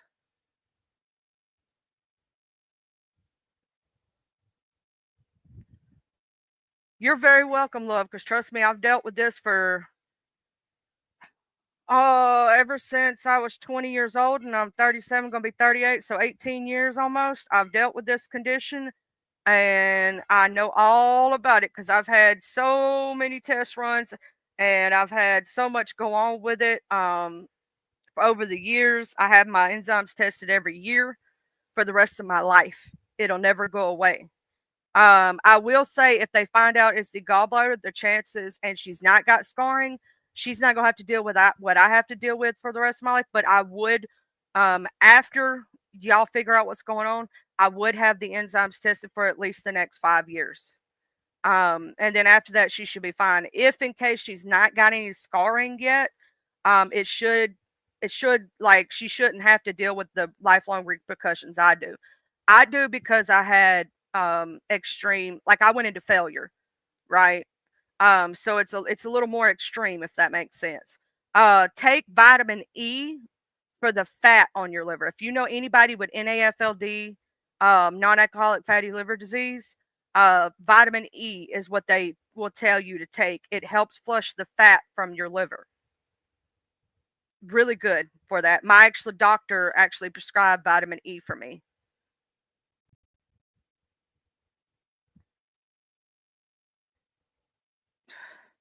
I've heard of that too, Miss Candace. They've stayed. One of my aunts had to deal with some situations like that. They do a thing now where they do stents also within the kidneys.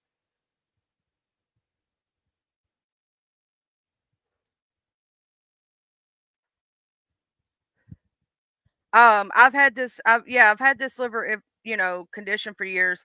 I would tell anybody out there to get yourself tested for the A1 tryptophan. And your family, it usually does run in families and is genetic. Um, it is a genetic condition. My sister had it, but I don't have it. She got it from her mother's side of the family. Because we have the same father, different mothers. She passed away from that. That's what my sister, who died, passed away from. She had A1 tryptophan, and it affected her liver and her kidneys, and she went into complete failure on both. Hey, Miss Charlie, I'm gonna jump down. I gotta go run something to my daughter. Thank you for having me up, and I love everybody. Love you all in chat. Huggies my sauce, my gangster sauce. Thank you for having me up. I didn't have no business being up here. I just want to butt in for no reason, didn't I? Oh no, girl, you welcome to tickle my link anytime you Well, want. thank you so much. Love y'all. Huggies. Um, but yeah, so I've had this condition since I was 20, and I never did drugs in my life, never really drank in my life. Crazy part is I may have drank 2 or 3 times in my entire life before I ever got this condition. Um, Quite literally, just pregnancy caused it. And that's why when Jim Terry makes fun of my fat belly, what he doesn't know was that I have excess skin on my stomach because of my pregnancy, because I gained excess fluid, because I had a problem with my liver. And so make fun of me all you want to. I don't give a fuck, Jim Terry. Mine came from a condition, so fuck you. Um, and it'll never go away. It'll never go away. Um, so it is what it is. I'll always have that little belly roll at the bottom for the rest of my life. It ain't going away. My husband loves me for who the fuck I am, so I don't care. Um, I had complete liver failure while pregnant, and I'm a case study at the university hospital because 20-year-old, could you imagine, 20-year-old, healthy, pregnant for the first time, not underage, none of that stuff. Went to the doctor every month, took my vitamins, didn't do any drugs, didn't do anything wrong, and all of a sudden I gained excess fluid. The only thing that they could explain to me of what happened, I got a head cold when I was 5 months pregnant, and they think that my immune system tried to attack baby, so the baby created excess ambiotic fluid, and the amount of fluid that was created caused my bear down on my liver and caused it to go bad because I got a head cold when I was 5 months pregnant. And that's what caused my condition for the rest of my life. Now, Tylenol will build up on the liver and can cause it to go bad. A lot of people don't know that you're not supposed to take Tylenol every day. So if you're a person who has taken, please stop taking it. Do not take Tylenol every day. It will build up on your liver and can cause liver failure. A lot of medications will. You have to be careful with cough medicines and different things if you have a liver condition. All those warnings that people see on the back of things that say can affect your liver. It doesn't normally affect people who have normal livers.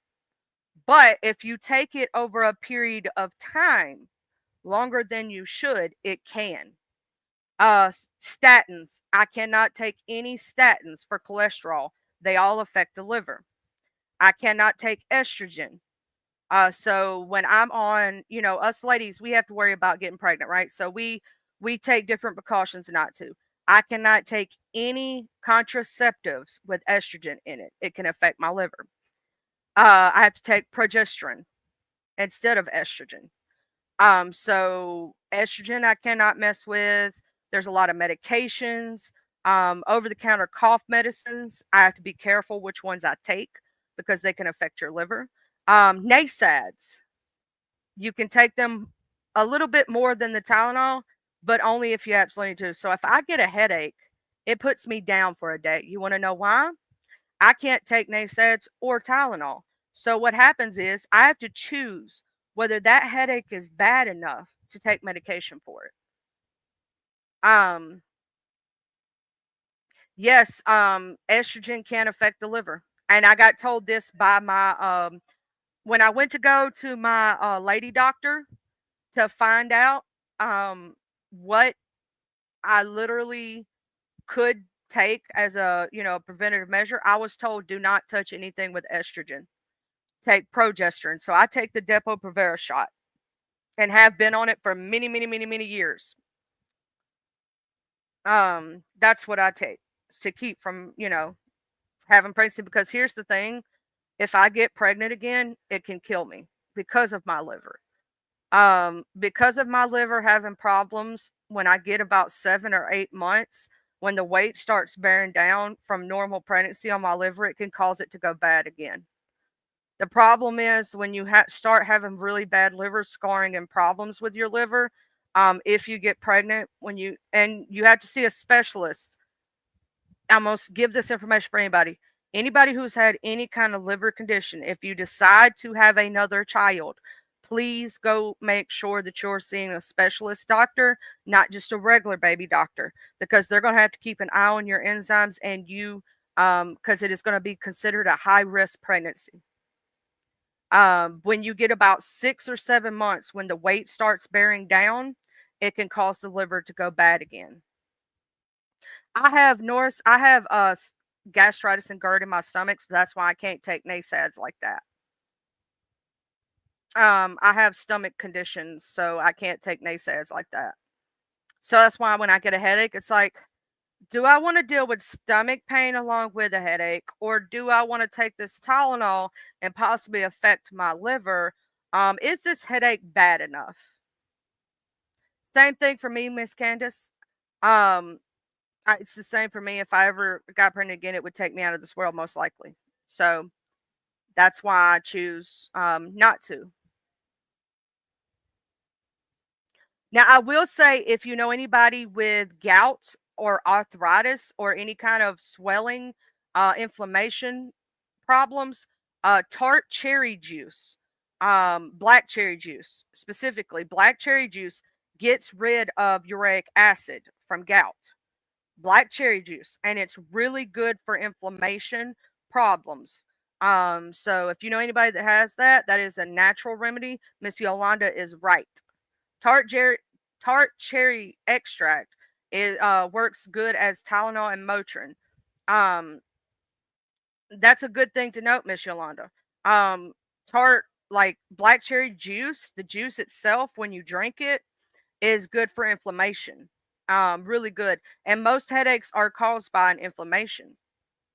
When you get to looking at this on the sidelines, you'll notice that there's a lot of things you didn't even know about the liver. You're going to be like, wow, so much information, so crazy. Um,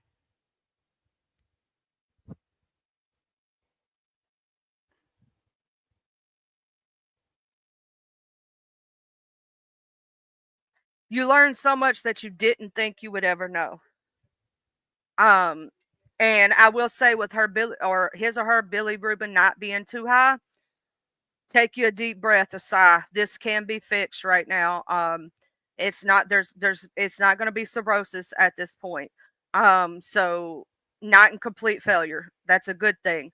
If it is an autoimmune problem or anything like that, there's a possibility they can give immunosuppressants. If it's the Tylenol causing it, they can figure that out and it can help reverse itself. They can right now you did the best thing possible because finding out that the enzymes are up now before it becomes a problem, they can fix it, right? With me, my problem was I didn't know I had a liver condition, right? I was pregnant, so I thought my throwing up thing was morning sickness. I did not realize that was the first signs of liver failure. I did not know the itchy skin thing. I didn't know the extreme tiredness. Imagine you're pregnant. You're already in your first trimester, almost second. You're tired all the time because you're pregnant. So all my symptoms of liver failure, right, were the same as my pregnancy symptoms. So I didn't know, right? Not until it was too late. I went into uh I went into preterm labor with my son at 27 weeks. He was born a week later. Um I didn't know if my son would make it. And so when I went through that situation and went through the things that I did with that, I had I had some things done that I had to sign paperwork on. I had to make the choice of who was going to be the patient, and I chose my son. I said, if something were to happen to me, keep me alive on machines. Please let him, you know, make it. I had to make a they usually try to make the mother the first patient, but I had to sign paperwork that says even if I passed away to keep me alive as long as possible and put me on machines so that my son could live.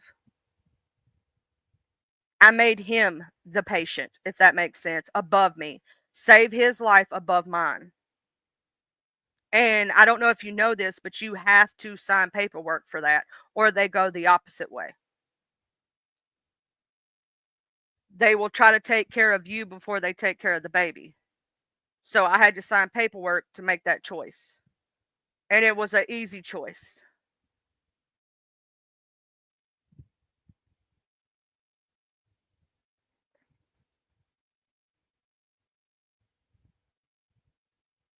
So I will say this right now, when I went through that situation and almost passing away in life, I did learn to love life more. And one of the things, and they can make fun of this, they can try to use the skits for me. I don't care because I know who I am and I know what I went through. You know, um, I do try to help others because this is not something that is an everyday thing that every person's going to go through. But for those who have, you know, not knowing if your child's going to be able to breathe when they're born, not knowing what health conditions they're going to have is one of the scariest things that you can go through. Being told that your child's not going to make it and neither are you every day is it's really sad. They called in my entire family and said, if you want to see her, you better come see her now. And so, I made it. He made it. So if you're ever thinking about what God's miracles are and the doctors still can't explain it, um, you're looking at one. You're looking at one of God's miracles. because the doctors still don't know how I made it through it. But I did, so I'm here, and I take that as a blessing every day. I take that as a blessing. And Mr. X, you can kiss my ass. Jim, you can kiss my ass. I don't give a fuck. Make fun of my fat roll all you want to, but I made it through something you'll never understand. I did something you can't do. I had a baby in my belly. And my son is doing great. He's almost 18 years old. He can walk, he can talk, he is fine when it comes to that. He's intelligent, extremely intelligent. In fact, sometimes he's too smart for me. He be talking about like quantum physics and shit. I'm like, dude, this is above my pay grade. Okay? Mama's not a dumbass, but to that I am. Shit. You too smart for all of us. I don't know if y'all know what that's like, but you ever had a kid that's so smart sometimes you're like, huh? Yep. Mm-hmm. I have no idea what you're talking about. On the sidelines, everything's gonna be okay, babe. The Billy Rubin's not through the roof, which means there's still an opportunity. They caught it in time to figure out what's going on and fix the situation. So that's a good thing. That's a really good thing. And I'm proud to note that because that means right now it's in the early stages of whatever's going on, and it can be reversed with medications or different things that they may have to do. So we're going to still keep our fingers crossed. But with the Billy Rubin not being up, that means no cirrhosis, which is good. No failure.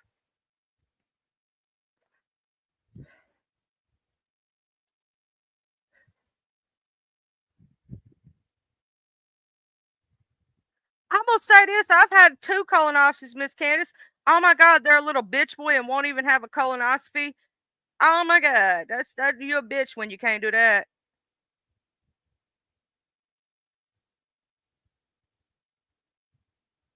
Go get your damn colonoscopy because everybody knows that once you're a certain age, you have to have those because colon cancer is one of the most silent things.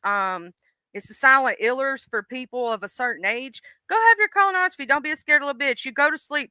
They put you, okay, the worst part about a colonoscopy, let me tell y'all how a colonoscopy runs. You have to take this nasty ass medicine the day before. You don't get to eat nothing and you drink just water, or they give you a list of what you can and can't have, right? The worst part of it is the day before when you have to take that nasty ass medicine because that shit is gross. It is nasty. I didn't like it. It was awful.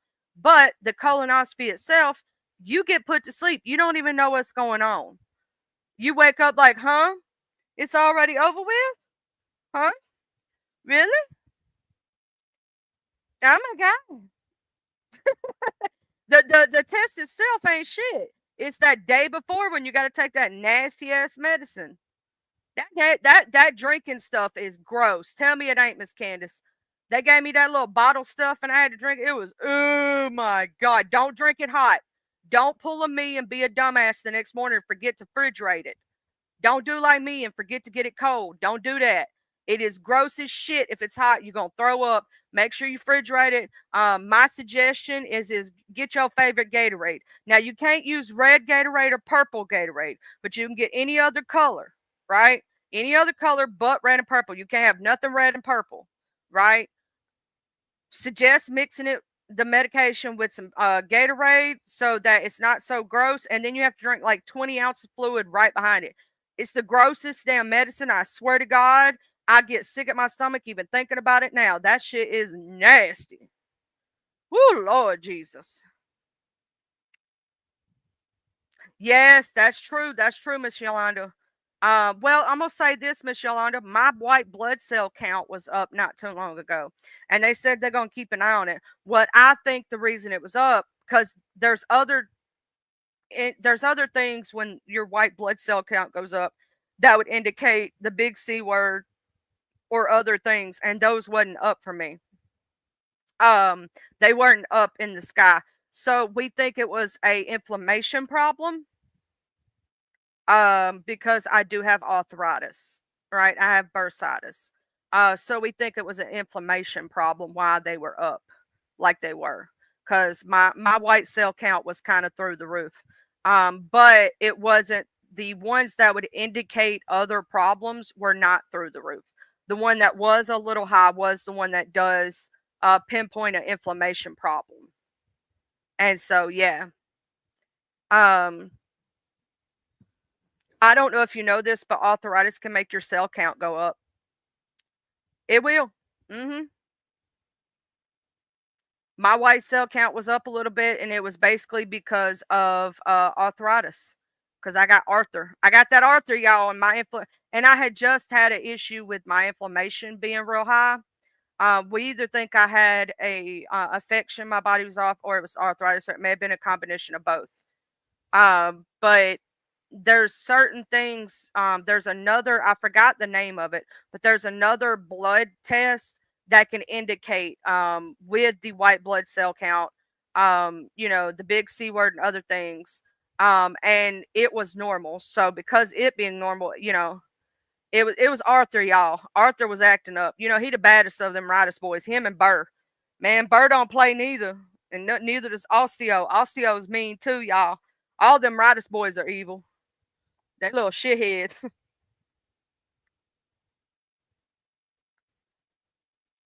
that would indicate an infection. Her red blood cell, her mean count volume, her hair crit. That could also indicate the liver. Because I'm gonna tell you something you may or may not know. Guess what the liver is responsible for? I'm gonna go ahead and tell y'all what the liver is responsible for. The liver is responsible for um, clotting your blood. It is responsible for filtering the blood. It is responsible for getting ammonia and different things out of your system. So if you ever see someone who's walking, it's filtering. Yes. If you ever see somebody walking around and they're talking out of their head, they could also and sound like they're drunk. They're not. It could be their liver doing that. I knew somebody who was in late stage liver failure, and I saw her one day, and she was talking all out of her head, like she wasn't herself. Her the ammonia in her system got so high it went to her brain, and so she was not herself. She was walking around lost, all this other stuff. It was because of the liver failure. That can happen with people in liver failure. They start talking out of their head because the ammonia in their system rises. Um, yeah, I would guess on the sidelines that is the RBC, and the mean count value is the EMCV. Um, that could be because of the liver right now. She could be fighting off an infection. Very well could be fighting off an infection. And it also could be because of the gallbladder.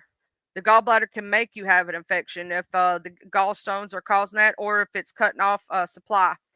Get that gallbladder out. Keep her checked for an infection. She may end up having to have a biopsy. Biopsies are not terrible anymore. I had a biopsy. Let me tell you how they do the biopsy. If you ever have to have a liver biopsy, you're going to lay on your side. They're going to have this in the room with you. They're going to have 3 people. They're going to have the anesthesiologist, a nurse, and another person to take care of stuff. They're going to have 3 or 4 people in the room with you. They're going to have a scanner over top of you, right? They're going to scan you while they do the biopsy. Okay. They're going to stick a needle in her right side to pull out that biopsy, right? She's not going to feel it. She's not going to know about it. They're going to give her some medication that she ain't even going to realize she's there while they doing it. Now, she will have to lay on her right side for 3 days afterward to help the healing, right? It's kind of like an x-ray machine they're going to put over top while they do make sure they're placing the needle in the correct place. Pretty much. It's a long needle they're going to stick into her. You don't feel it though. She's not going to feel it on the sidelines. She's not even going to know it's happening. She's going to be under medication where she's not going to feel it. But for the next 3 to 4 days after the biopsy, she's going to lay on her right side on the liver. You would think you wouldn't lay on it. No, they tell you for 3 to 4 days to a week after you have that to lay on it because it helps with the clotting aspect. She's going to be just fine. She ain't going to feel it. She ain't gonna even know what's happening. It's just gonna be like all of a sudden, oh, we done already? I remember when I had mine, them giving me the medicine. I remember them telling me to turn on my side. Um, I remember them telling me to raise up my shirt, or I think I was dressed out. I was dressed out in my little, my little thing. I remember them pulling up my gown and putting it to the side and washing my side and doing the little iodine stuff on it. You know what I'm saying? I will say, Miss on the sidelines, I've heard a spinal tap hurts worse. You don't feel nothing when it comes to the liver biopsy. Nothing at all. I've heard a spinal tap hurts way worse. Way worse. It's just a long, skinny needle thing they stick in your side, pull out a piece of the liver, and send it off for testing. Now, once that liver biopsy comes back, y'all can get the full truth and nothing but the truth. They'll tell you everything once that biopsy comes back. I can look at my results right now on my biopsy. I have my chart and I can look at my biopsy right now. And what it says about, what I had to have done. If I go down to my test results, um, when I had the liver biopsy, this is what history, let's see. It says they gave me anesthesia, 1% lidocaine local, intravenous fentanyl, and burst. Monitoring of conscious sedation was performed by the interventional radiology nurse staff under face to face physician direction for 10 minutes. Pulse oximetry, heart rate, and blood pressure continuously monitored by an independent trained observer. So I didn't even know they gave me fentanyl and burst, y'all. I didn't even know what the hell was going on. I was out of it. I'm telling you, I was out of. That's what I'm looking at my paperwork right now, and they put 1% lidocaine on my skin, so I didn't even feel the needle going in. They numb my skin, and she ain't gonna feel shit. She ain't even gonna know what happened. She's gonna remember the very beginning of it, then forget what happened in the middle, and she ain't gonna be able to tell you what happened. I'm just telling you. Dose optimization was controlled by automated exposure control and or adjustment. Um, of the MA and or VKV according to patient size and use iterate reconstruction techniques for this procedure. It says procedure. After witness and information consent was obtained, the patient was placed in a supine position upon the CT scanner. So they used the CT scanner. A limited no contrast computed tomograph scan was performed to the upper abdomen and the overlaying skin was marked. The skin was then prepared and draped in a routine sterile fashion. 1% lidocaine was infiltrated into the overlying soft tissue for local anesthesia.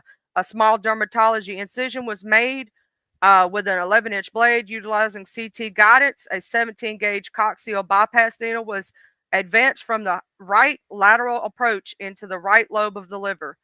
Two 18-gauge core samples were obtained and placed in the formalin solution. The sample was subsequently taken to the pathology laboratory for analysis. After completion of the biopsy, the needle was removed. A sterile dressing was applied. The patient tolerated the procedure well. A repeat non-contrast computed tomography scan through the abdomen demonstrated no evidence of complications. See, they do a scan before and after. They scan to make sure and they mark the spot where they're going to put the needle. So everything's like, she'll have like little purple markings on her from where they put it. Because I had like the permanent marker didn't go off for a while because they also would they put a dressing on there that you're not allowed to take off, and they'll tell you about how you do that and everything else. They put a dressing on it, whatnot. You're not allowed to take that dressing off for so many days, and everything. But that's literally, I just read you exactly what they did to me. And it's in my paperwork that I can look at that. And I had that liver biopsy done in 2018.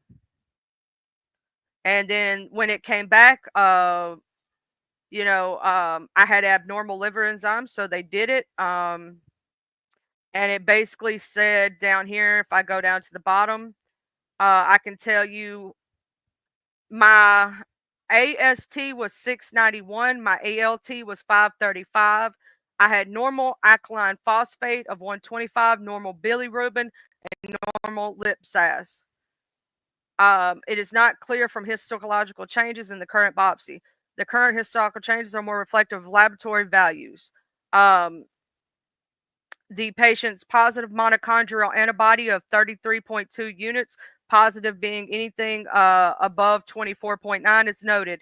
There are ducts present within the portal triads, and there is no evidence of duct injury. Essentially, no histological evidence of primary biliary conjunctivitis (PBC) on this biopsy.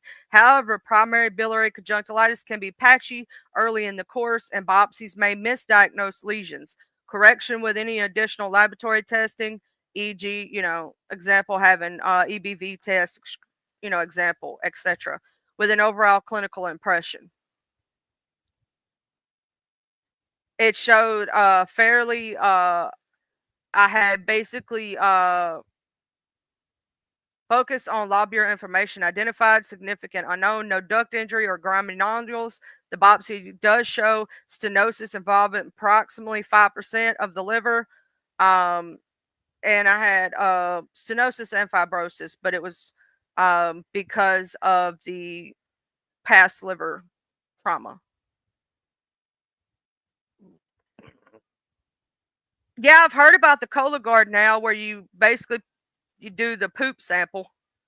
I've heard of that, Miss Rhonda. I've heard of the poop sample one.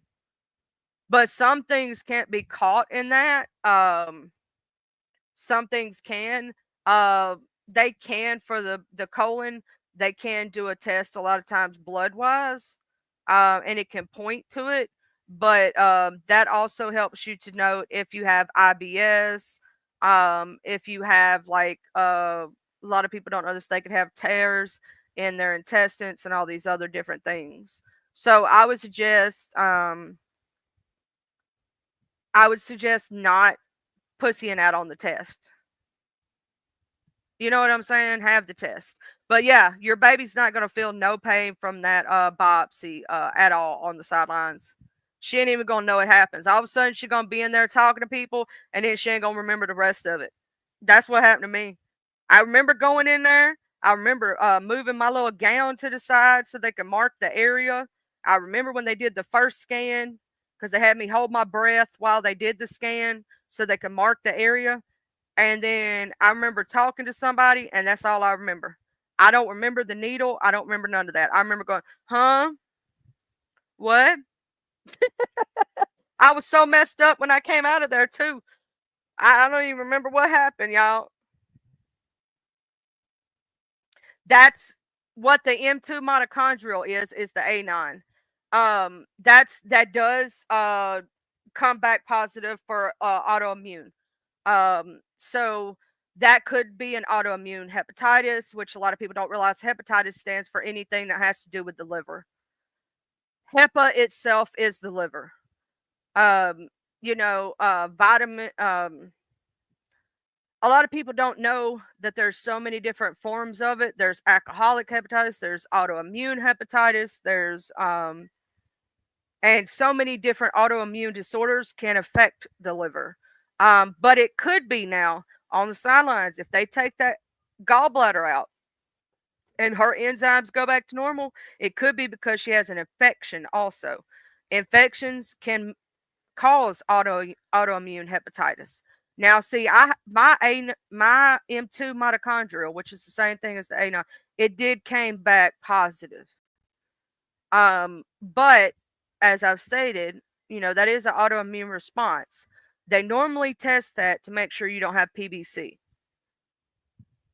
primary biliary conjunctivitis.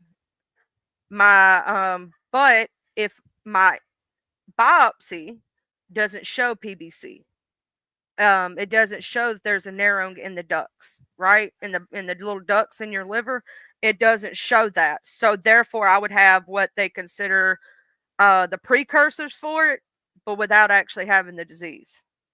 So it's called the precursors. And if it is PBC, let me give you something that'll make you feel better. They have medications now called urosol and different things that can prolong your life and liver health with medication for PBC. It is not a death sentence anymore for PBC. It is not. And your liver can go many, many years before you have to have a biopsy. I mean, before you have to have a transplant. Many, many, many, many, many years. Oh, PBC. B. Here, let me get you a thing about PBC right quick so you can understand it. Um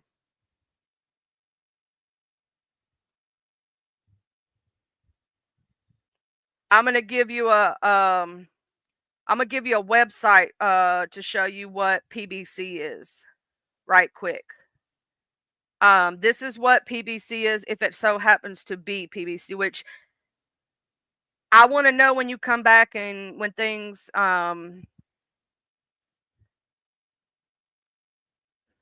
to know if it's the gallbladder. I think it's the gallbladder that's causing it, but I'm not a medical professional. Listen to your doctors.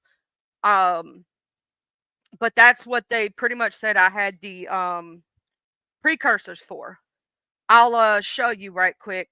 I'll just show it to you so you don't have to look it up yourself. Uh, Let me do present screen, share screen. Okay, this is what PBC is: primary biliary conjunctivitis, or colonitis, or however the hell you say that damn word. Y'all know I'm country as fuck. So basically, there's little ducts within your liver, right? And what happens with PBC is that it makes those ducts get really small, right? And makes them close. Primary biliary conjunctivitis is an autoimmune disease in which the bile ducts are inflamed and slowly destroyed. It previously was called primary biliary cirrhosis. Bile is a fluid made in the liver. It helps with digestion and absorption certain vitamins. It also helps the body absorb fats and get rid of cholesterol, toxins, and worn out red blood cells. Ongoing inflammation in the liver can lead to bile duct inflammation and damage known as conjunctivitis. At times, this can lead to permanent scarring of liver tissue called cirrhosis. It can eventually lead to liver failure. Although it affects both sexes, primary biliary cholangitis mostly affects women. It's considered an autoimmune disease, which means your body's immune system is mistakenly attacking healthy cells and tissue. Researchers think a combination of genetics and environmental factors trigger the disease. It's usually developed slowly. At times, there's no cure for PBC, but medicines may slow liver damage, especially if treatment begins early. Symptoms, common early symptoms include fatigue, itchy skin. Later signs developing may include yellowing of the eyes and skin called jaundice, dry eyes and mouth, pain in the upper abdomen, swelling of the spleen called splenomegaly, bone and muscle joint pain, swollen feet and ankles, buildup of fluid in the abdomen due to liver failure called ascites, fatty deposits called xanthomas on the skin around the eyes, eyelids or creases of the palms, soles, elbows, or knees, darkening of the skin that's not related to sun exposure called hyperpigmentation, weak and brittle bones called osteoporosis, which can lead to fractures, high cholesterol, diarrhea that may include greasy stools called steatorrhea, underactive thyroid called hypothyroidism, and weight loss. It's not clear what causes PBC. Many experts consider it an autoimmune disease in which the body turns against its own cells. Researchers believe this autoimmune response may be triggered by environmental and genetic factors. The liver inflammation seen in PBC starts when these certain types of white blood cells, called T cells, also known as T lymphocytes, start to collect in the liver. Usually, these immune cells detect and help defend against germs, such as bacteria and viruses. But in PBC conjunctivitis, they mistakenly destroy the healthy cells that line the small bile ducts of the liver. Inflammation in the smallest bile duct spreads and eventually damages other cells in the liver. As the cells die, they're replaced by scar tissue, also known as fibrose. This can lead to cirrhosis. Cirrhosis is scarring of the liver tissue that makes it difficult for your liver to work properly. Um, you know, I will say this. There is medications for this now, though. So also, if it does happen to be this, do not take it as a sentence. Now, what you don't know on the sidelines is that the liver and the gallbladder work hand in hand. If in case there is a stone blocking the bile duct for the gallbladder, it will affect the liver, and it will cause because it basically the gallbladder sends some of the digestive stuff to the liver for the liver to do that, right? They work in combination with each other. So um if your gallbladder is going bad, it can cause your liver to have that problem. So that's why they say you can't live without a liver, but you can live without a gallbladder, because the liver does the same function as the gallbladder, but the liver is more important, right? Um, yes, if she gets her gallbladder removed, she could be perfectly fine. After I had my gallbladder removed on the sidelines, that was back in 2019, and it's now 2025. My enzymes have tested normal this entire time. When I got that gallbladder out, the gallbladder for me was causing the issues for my liver again to go through the roof a second time. It was my gallbladder the whole time.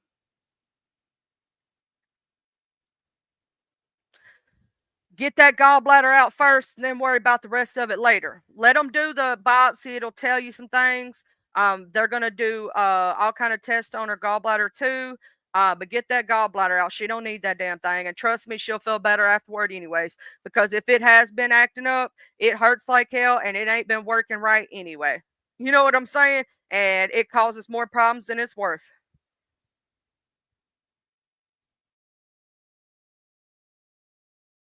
Can we just say, fuck that gallbladder? Fuck that gallbladder. We need your liver to work it better. Okay, sorry. I just had to make up a song for that. I have been testing uh, normal now since I had the gallbladder out for 6 years. So I would suggest still having her tested afterward for a few years just to make sure it was the gallbladder. You know what I'm saying? Just to be on the safe side when the enzymes go down, at least once a year for the next 5 years, just to be on the safe side. I would suggest that.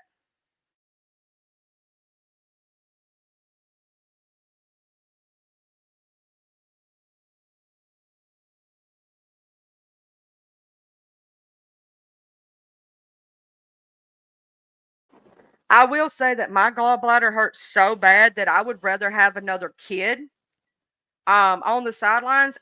You know how it hurts to have a kid. You got a child, right? I would rather go through labor and delivery again than I would have that gallbladder attack. That gallbladder attack hurt me more than anything else in the world. That gallbladder attack made me double over and cry in pain. And I was saying, please, Jesus, take the pain. I was saying, Jesus, take the wheel, baby. That shit hurts. It ain't no joke. It's severe pain. I'd rather get somebody to stomp my big toe. And that's saying something because I don't know if you've ever actually stepped on a Lego before or slammed your toe against the furniture and how bad it hurts. I'd rather do that any day of the week than I would have that gallbladder pain again. I'd rather break a bone than have that gallbladder pain. I'm telling you, that gallbladder don't play, homie. That shit hurts. But as soon as they get that gallbladder out, she should start showing improvement. I would still go along with the biopsy just to be on certain, just to be for certain. I'm telling you, Norris, I'd rather be put in a coma than I would have to deal with that gallbladder pain. Ooh, that gallbladder pain don't play, homie. That shit hurt. That shit don't play. But I'm sitting there. I can look at my enzyme test from this last month, right? I'm gonna go through my enzyme test right now. My last test for my AST was 30, which the normal range for it is 15 to 46. My ELT was 33, which is below 35, which is normal. My bilirubin was zero point 0.5, which is normal.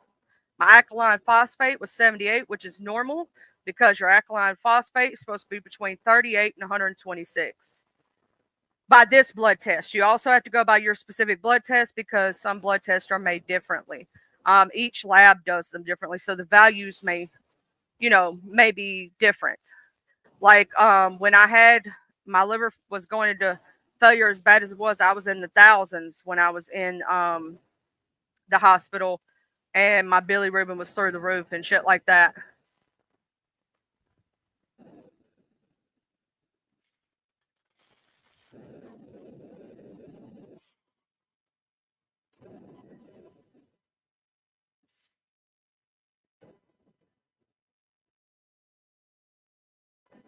Whew. Facts, North Code. When that gallbladder man, she big mad, bro. Don't mess with her too much. She mean.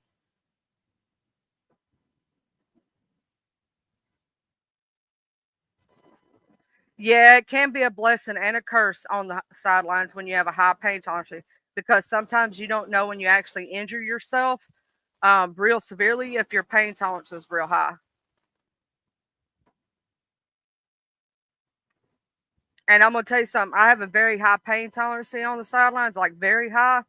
And when I felt that pain from that gallbladder, it doubled me over. I mean, I was doubled over begging Jesus.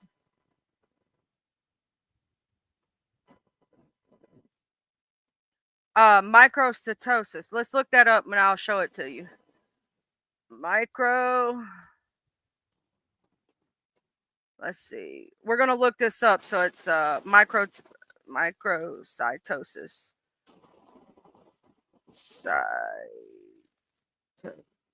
Okay, there we go. We're gonna look this up. Do a screen share right quick. And it says microcytosis is a condition characterized by red blood cells that are smaller than normal, typically indicating a mean capsular volume of less than 80 femometers. It is often associated with microcytic anemia, which is commonly caused by iron deficiency. Microcytosis may be an incidental finding in patients who undergo a complete blood count for other reasons. The presence of microcytic red blood cells is assessed through blood tests, and it may indicate underlying health issues that require further evaluation. Let's see what the causes and symptoms are right quick. It says microcytosis is often a sign of microcytic anemia. When microcytic anemia and red blood cells don't have enough hemoglobin. Hemoglobin is an essential protein that allows red blood cells to transport oxygen through your body. Symptoms and causes. It causes fatigue, pale skin, shortness of breath, rapid heartbeat, pica. Occurs only if the microcytosis is caused by an iron deficiency. What causes microcytosis? This is called iron deficiency anemia. Iron is essentially a ingredient in hemoglobin. It can be caused by iron deficiency. Thalassemia is an inherited disorder that disrupts your body's ability to make hemoglobin. Anemia of chronic disease, long-term conditions such as autoimmune diseases, infections, kidney diseases, cancer can cause inflammation that disrupts your body's ability to use iron to make healthy red blood cells. Less common causes of microcytosis include rare inherited genetic conditions, mineral deficiencies, copper, or lead poisoning. Microcytosis isn't an official diagnosis. Instead, it's a medical term that describes smaller than normal red blood cells. Your healthcare provider will consider your symptoms factors like your age, sex, your medical history to determine likely causes. For example, iron deficiency anemia is likely caused if you get heavy periods. If you have a family history of thalassemia, this may be the cause. So technically, if she has very heavy periods, um, then there's also a possibility that could be the cause of it. Or there could be the possibility that she's iron deficient in different reasons. But like when someone has really heavy, just bad lady part business this time of the month, that can be a cause of that. Okay, if you go to the lounge today, love, have fun, okay? And give me my kisses before you leave if you decide to go to the lounge. Just saying. You know, I love my kisses. So her cycle stopped 4 years ago. Could then be caused. Now, I will say, with the liver being affected right now and an infection possibly going, that could be the reason for it. But it also could be because she's iron deficient, and or it could be like they were stating over here, um, the thalassemies, which is an inherited disorder that disrupts your body's ability to make hemoglobin. And that is sometimes genetic. So if you have another person in the family, um, that it that well, if you have another kid that has it, that's very well, yeah, it's genetic. That's not something. All they have to, all they'll do is pretty much, they'll put her on some medication for that. Make her eat more iron.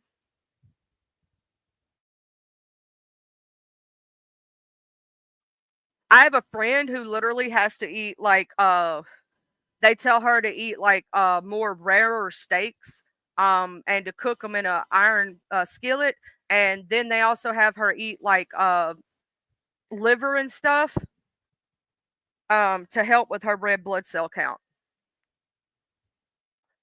because liver and stuff like that, um what do they call it, it's they call it something or other. I forget what it is, but it somehow it helps bring the iron up in the body and helps with the red blood cell counts.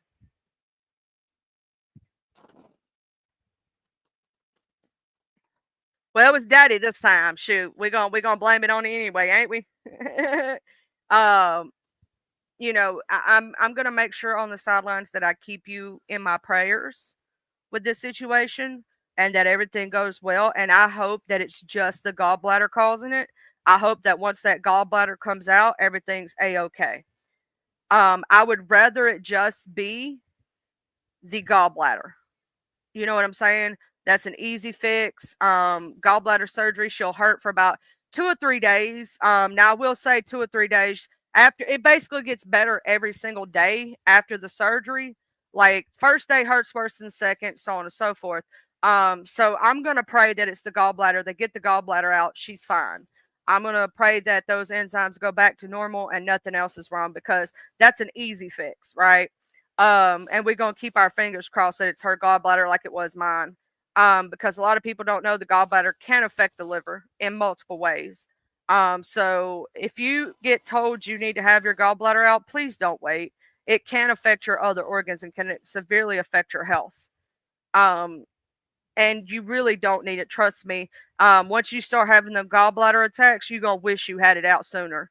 So if they're telling you you got sludge in your gallbladder, or you got problems with your gallbladder and you got gallstones, don't play with it. Just have it out. A lot of people, like, I tried to hold on to mine for way too long. I tried to hold on for 2 years to my gallbladder when I shouldn't have had. You know what I'm saying? I shouldn't have had. I should have done had that gallbladder gone. But I tried to hold on to it thinking I needed it. I'm way better now without it. I don't get all those things that people say you get from having your gallbladder out. I don't get diarrhea from having my gallbladder out. I don't get all this other crazy stuff they say from having your gallbladder out. Why? Because mine had been malfunctioning for so long that my liver took up the slack. So for me, it didn't cause no differences of having it or not having it. In fact, I had severe problems before I had it out that cleared themselves up after having it out. So it was better for me.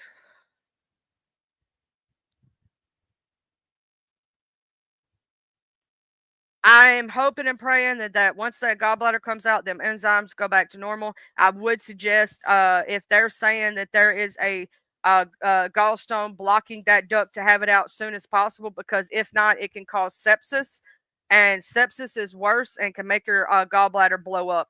So yeah, inside of you, make sure that if there is a stone blocking the duct, that bitch is gone exponentially, fast as you can, expeditiously. Pull a TI on them and say expeditiously.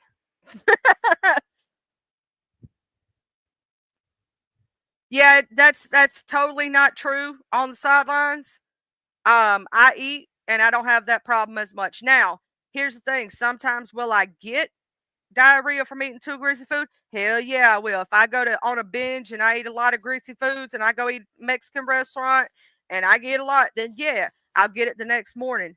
You know what I'm saying? But there's not as many symptoms. A lot of that online. A lot of people who have bad gallbladders will tell you they don't have a lot of those symptoms after the fact.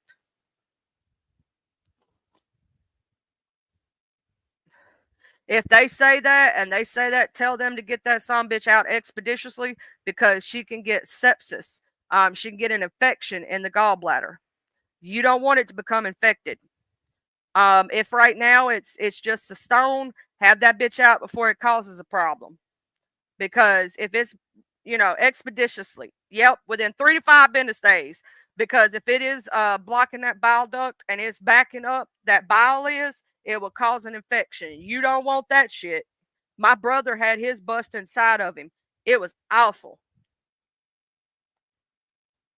I can't spell for shat either. I can't spell for shat either, Norris code. I cannot spell. I am the worst at that shit. I swear to God. I love autocorrect. It's my bestie. Yeah, you be on it. You be her advocate because you know how doctors be. They be thinking they know everything. Just because they wear white don't mean they always right. Damn it. That's what my mama always said. Because that shit, I'm going to tell you something. My brother had his gallbladder bust inside of him.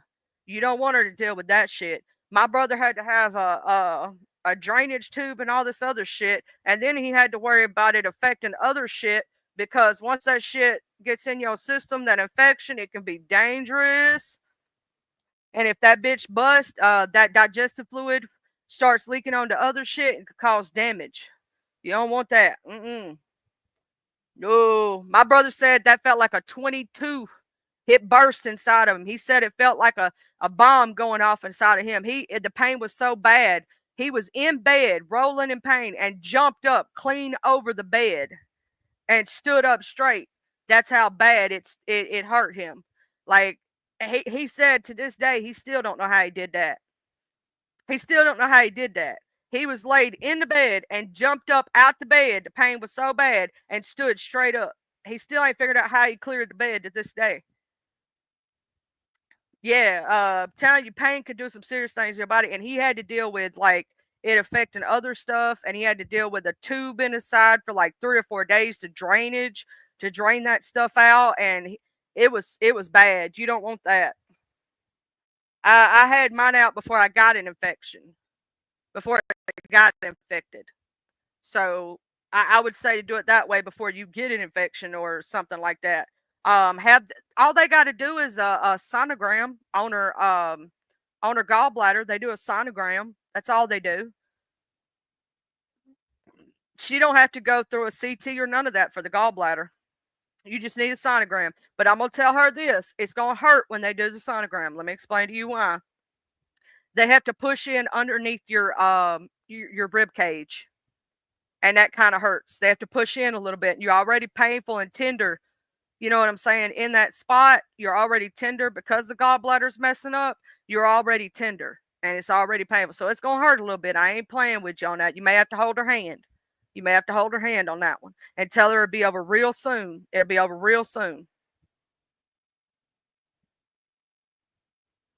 If she starts grabbing at her side real bad and jerking at it, take her to the emergency room right away. Do not play. If she starts crying in pain and holding her side real bad, don't play about that shit. Get her to the emergency room ASAP because she's going to need emergency surgery. Yeah, you don't want that sepsis, baby. That sepsis ain't no joke. Lost a good friend of mine. She was like an aunt to me. I called her aunt. The day my son was born was the day she passed away. It's my mom and daddy's best friends. And she had sepsis. And sepsis ain't no joke. If she starts complaining of severe pain in her side, rush her to the ER and tell them she's got a gallbladder issue.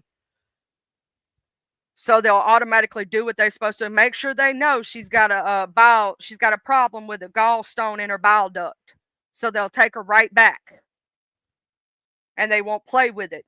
You know what I'm saying? Take her up there just complaining of side pain. They may make her wait in the room. If you tell them that her gallbladder has a stone in it, but y'all ain't had a chance to set up the surgery yet, and you think it may be trying to rupture, they'll take her right back. So don't wait too long to go to the ER if she starts complaining of side pain, because that shit ain't no joke.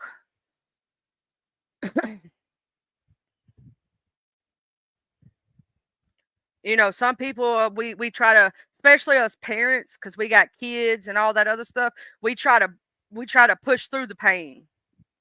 You know what I'm saying? And we got to make sure we take care of ourselves to be able to take care of others. So on the sidelines right now, with you dealing with everything you deal with, make sure you take care of yourself too. Take your medications. Make sure you okay, because you can't take care of her without taking care of you. You know what I'm saying? We got to make sure we take care of ourselves, because sometimes as caregivers, we forget to take care of ourselves. And that's the worst thing that we could do, because that's like if we look at the Gene Hackman and his wife situation, she was so busy taking care of him and the animals that she forgot to take care of herself. And then what happened? She passed away and nobody was there to take care of him, so he passed away. You get what I'm saying? So make sure you take care of yourself first, so you can take care of others. And don't run yourself ragged. Make sure you get plenty of rest, drink plenty of fluids. I know that's your baby, but remember, to take care of her, you got to take care of you. You got to do better to be able to take care of her. You can't take care of her if you also in that hospital bed. Hey, Miss Newbie, my beautifuls. You got to take care of you to take care of anybody else. Remember that. Yep, Miss Candace, we're going to need you to take care of yourself too. You hear us? You heard me? You got to take care of yourself. You can't be trying to take care of others and not take care of you. It ain't going to work. Take your medicines. This is your med check reminder again. Take them medicines. Take your medicines. Take care of yourself. Eat right. Drink. Speaking of which, I just got my fluid. And I'm going to go see if there's any more coffee left in the kitchen. I want some more coffee. Child, I don't know why. Sometimes I just be wanting some coffee. And if not, I'll just go get me some ice right quick and get me another drinky drink. Get my Dr. Pepper on. I think that's my one bad habit, is my Dr. Pepper, y'all. I ain't getting rid of my Dr. Pepper, damn it. It's my one bad habit. Leave me alone. I don't drink. Shoot. Give me my Dr. Pepper. My doctor gets on to me about my Dr. Pepper. But, hey, here's the thing. I don't eat a lot of greasy foods. I don't, it's my one thing, you know? Everybody got to have their one thing. Shoot. Yes, yes. Please make sure, get your notes together. Reach out to the doctor. Have a sonogram run on her her gallbladder, and talk to the digestive specialist about that. I see a digestive specialist. I'm lucky that mine is not 4 hours away. My digestive specialist is in town. It's one of the best I've ever seen in my life. I love that man. He saved my life. And I'm going to keep you in my prayers. I stayed on longer for you on the sidelines. I wanted to make sure that you had all the information that you could need. If you need any more, just reach out at any time during any live. You know what I'm saying? And I got you, girl. I got you. Oh, Miss Candace talking dirty. She got her a caramel macchiato. Girl, Candace, I done found this good ass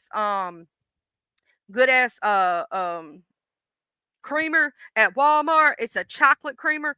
Oh my god. Wait. Yeah, I have heard the mushroom coffee is really good for you. It's really good for you. I have heard that, Miss Doobie. I heard it tastes like shit, but I heard it's good for you. You like my mama, Norris Code? My mama's like that. She won't just black coffee. Don't put nothing in her coffee. Don't do it. She gonna fuss at you if you put anything in her coffee. Anything at all. She gonna get mad as hell. Don't touch her coffee like that. Don't you put nothing in it. My daddy, on the hand, he likes his. We get him this. It's no sugar added because he's diabetic. Chocolate syrup he likes putting in it. Back in the day, he used to do 2 scoops of sugar, but he can't do sugar no more. Then he switched to honey because I don't know if you know this, but honey is a natural sweetener that people with diabetes can use, and it usually does not affect their sugar. Um, does not affect their it doesn't affect their sugar or whatnot like that most of the time. Um, he liked putting honey in there for a little while, but now he's gotten on this thing where he uses no sugar added chocolate syrup. Now, see what the creamer that I use, Norris Code, kind of makes my coffee taste like coffee ice cream. So it just it's good. Agave. He's not tried agave, but yes, agave is also good for people who are diabetic, and it's a non-sugar additive. Um, he uses a non-sugar sweetener for his sweet tea. Also, if you don't know, if you live in the north and you ever get a chance to try Milo's or Milo sweet tea, Milo, in a red label, that is the best bottled sweet tea you ever gonna try in your damn life. That British shit ain't no good. That Arizona tea ain't no motherfucking good. I promise you, if you ever try Milo's, you ain't never gonna go back. Just saying. It's the best. And that other shit I forgot the name of ain't no good.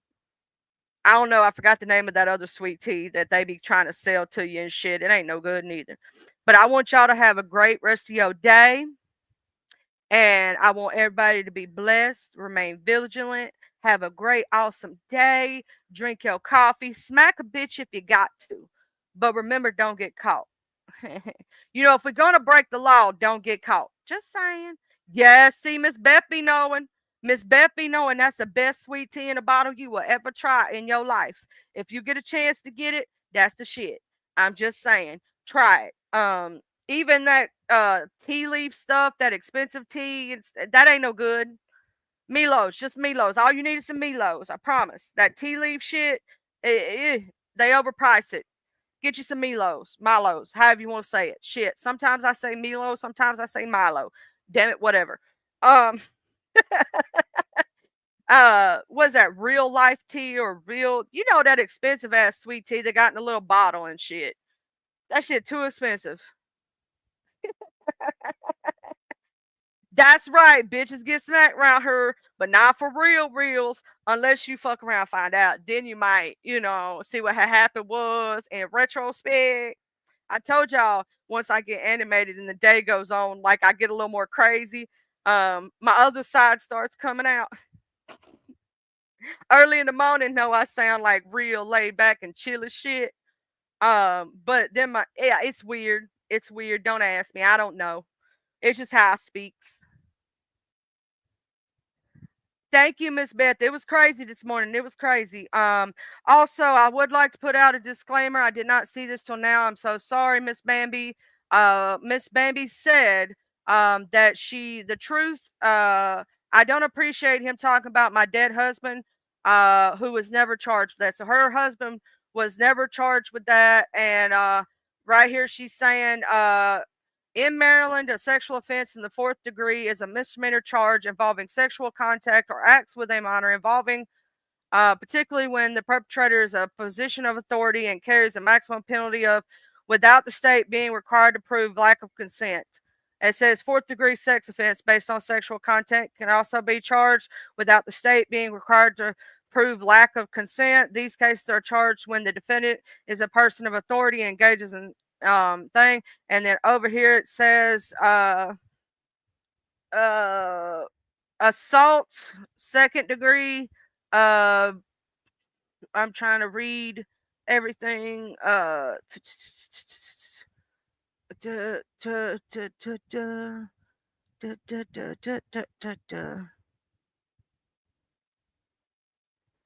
It says assault second degree.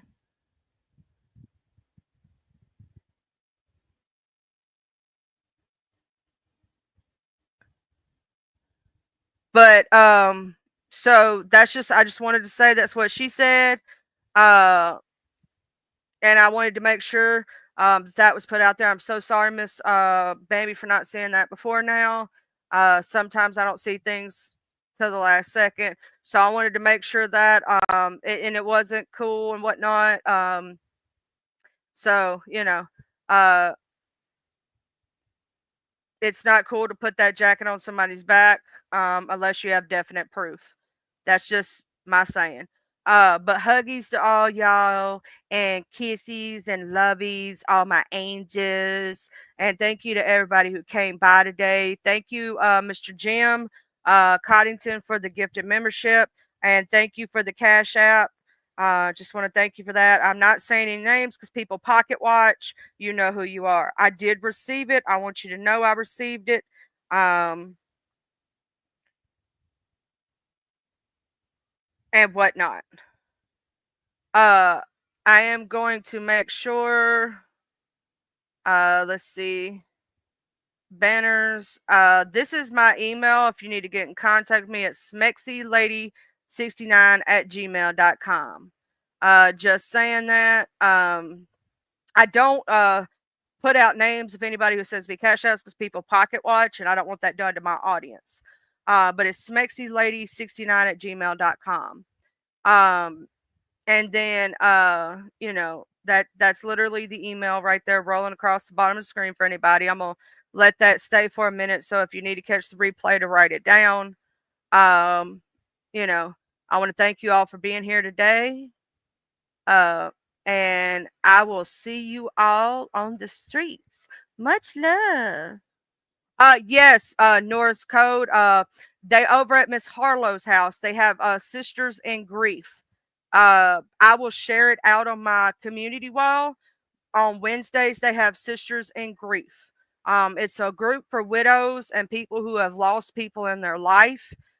So if you have that, or have had that in your life, and need to have some camaraderie or talk about it, when Miss Bambi and Miss Harlow do Sisters in Grief, I will make sure that I share that on my community wall so that you can see it if you would like to come over there. Sisters in Grief is a very safe place. You know, stay safe on them streets. You heard? You heard me now? Why I think you from Louisiana for some reason? But anyway, you heard, or from Memphis? Anyway, you don't listen to me too much. Or you from the same place. But yes, they do, when they do have Sisters in Grief, I'll make sure that I share it out and let y'all know it's Sisters in Grief. So just keep an eye on my community while I tend to share everything out, all that stuff. Sending much love. I'll see y'all on these streets. Thank you all for coming here. Thank you for loving me. Thank you for caring about me and hitting that like and the share and just being here. I'm appreciative and thankful for every single thing, from the biggest to what you might perceive as the smallest. I think all of it is big. And I thank every single person who is a member on my channel, every person who supports me in any way, shape, or form. I want you to know you're appreciated. Just everything, just chilling with me, just talk to me. You know what I'm saying? Thank you. You're appreciated for everything. I love my friends on YouTube. It could be any loss. Yes, it could be any loss. It's a grief support group, pretty much. And they make sure that when they have that kind of support group, the trolls are not allowed to come in there and troll you. So it's a safe space. I want you all to have a blessed day. Know that you're loved and you're cared about, and everything's gonna be okay, even when we're having our hardest days, even when we think nothing's gonna change. Even when our minds are telling us we're not enough, you are more than enough, and you're going to be okay, and life keeps going, and you're going to make it because you're an amazing person inside and out. Much love, beautiful people. Bye. Huggies, I love you.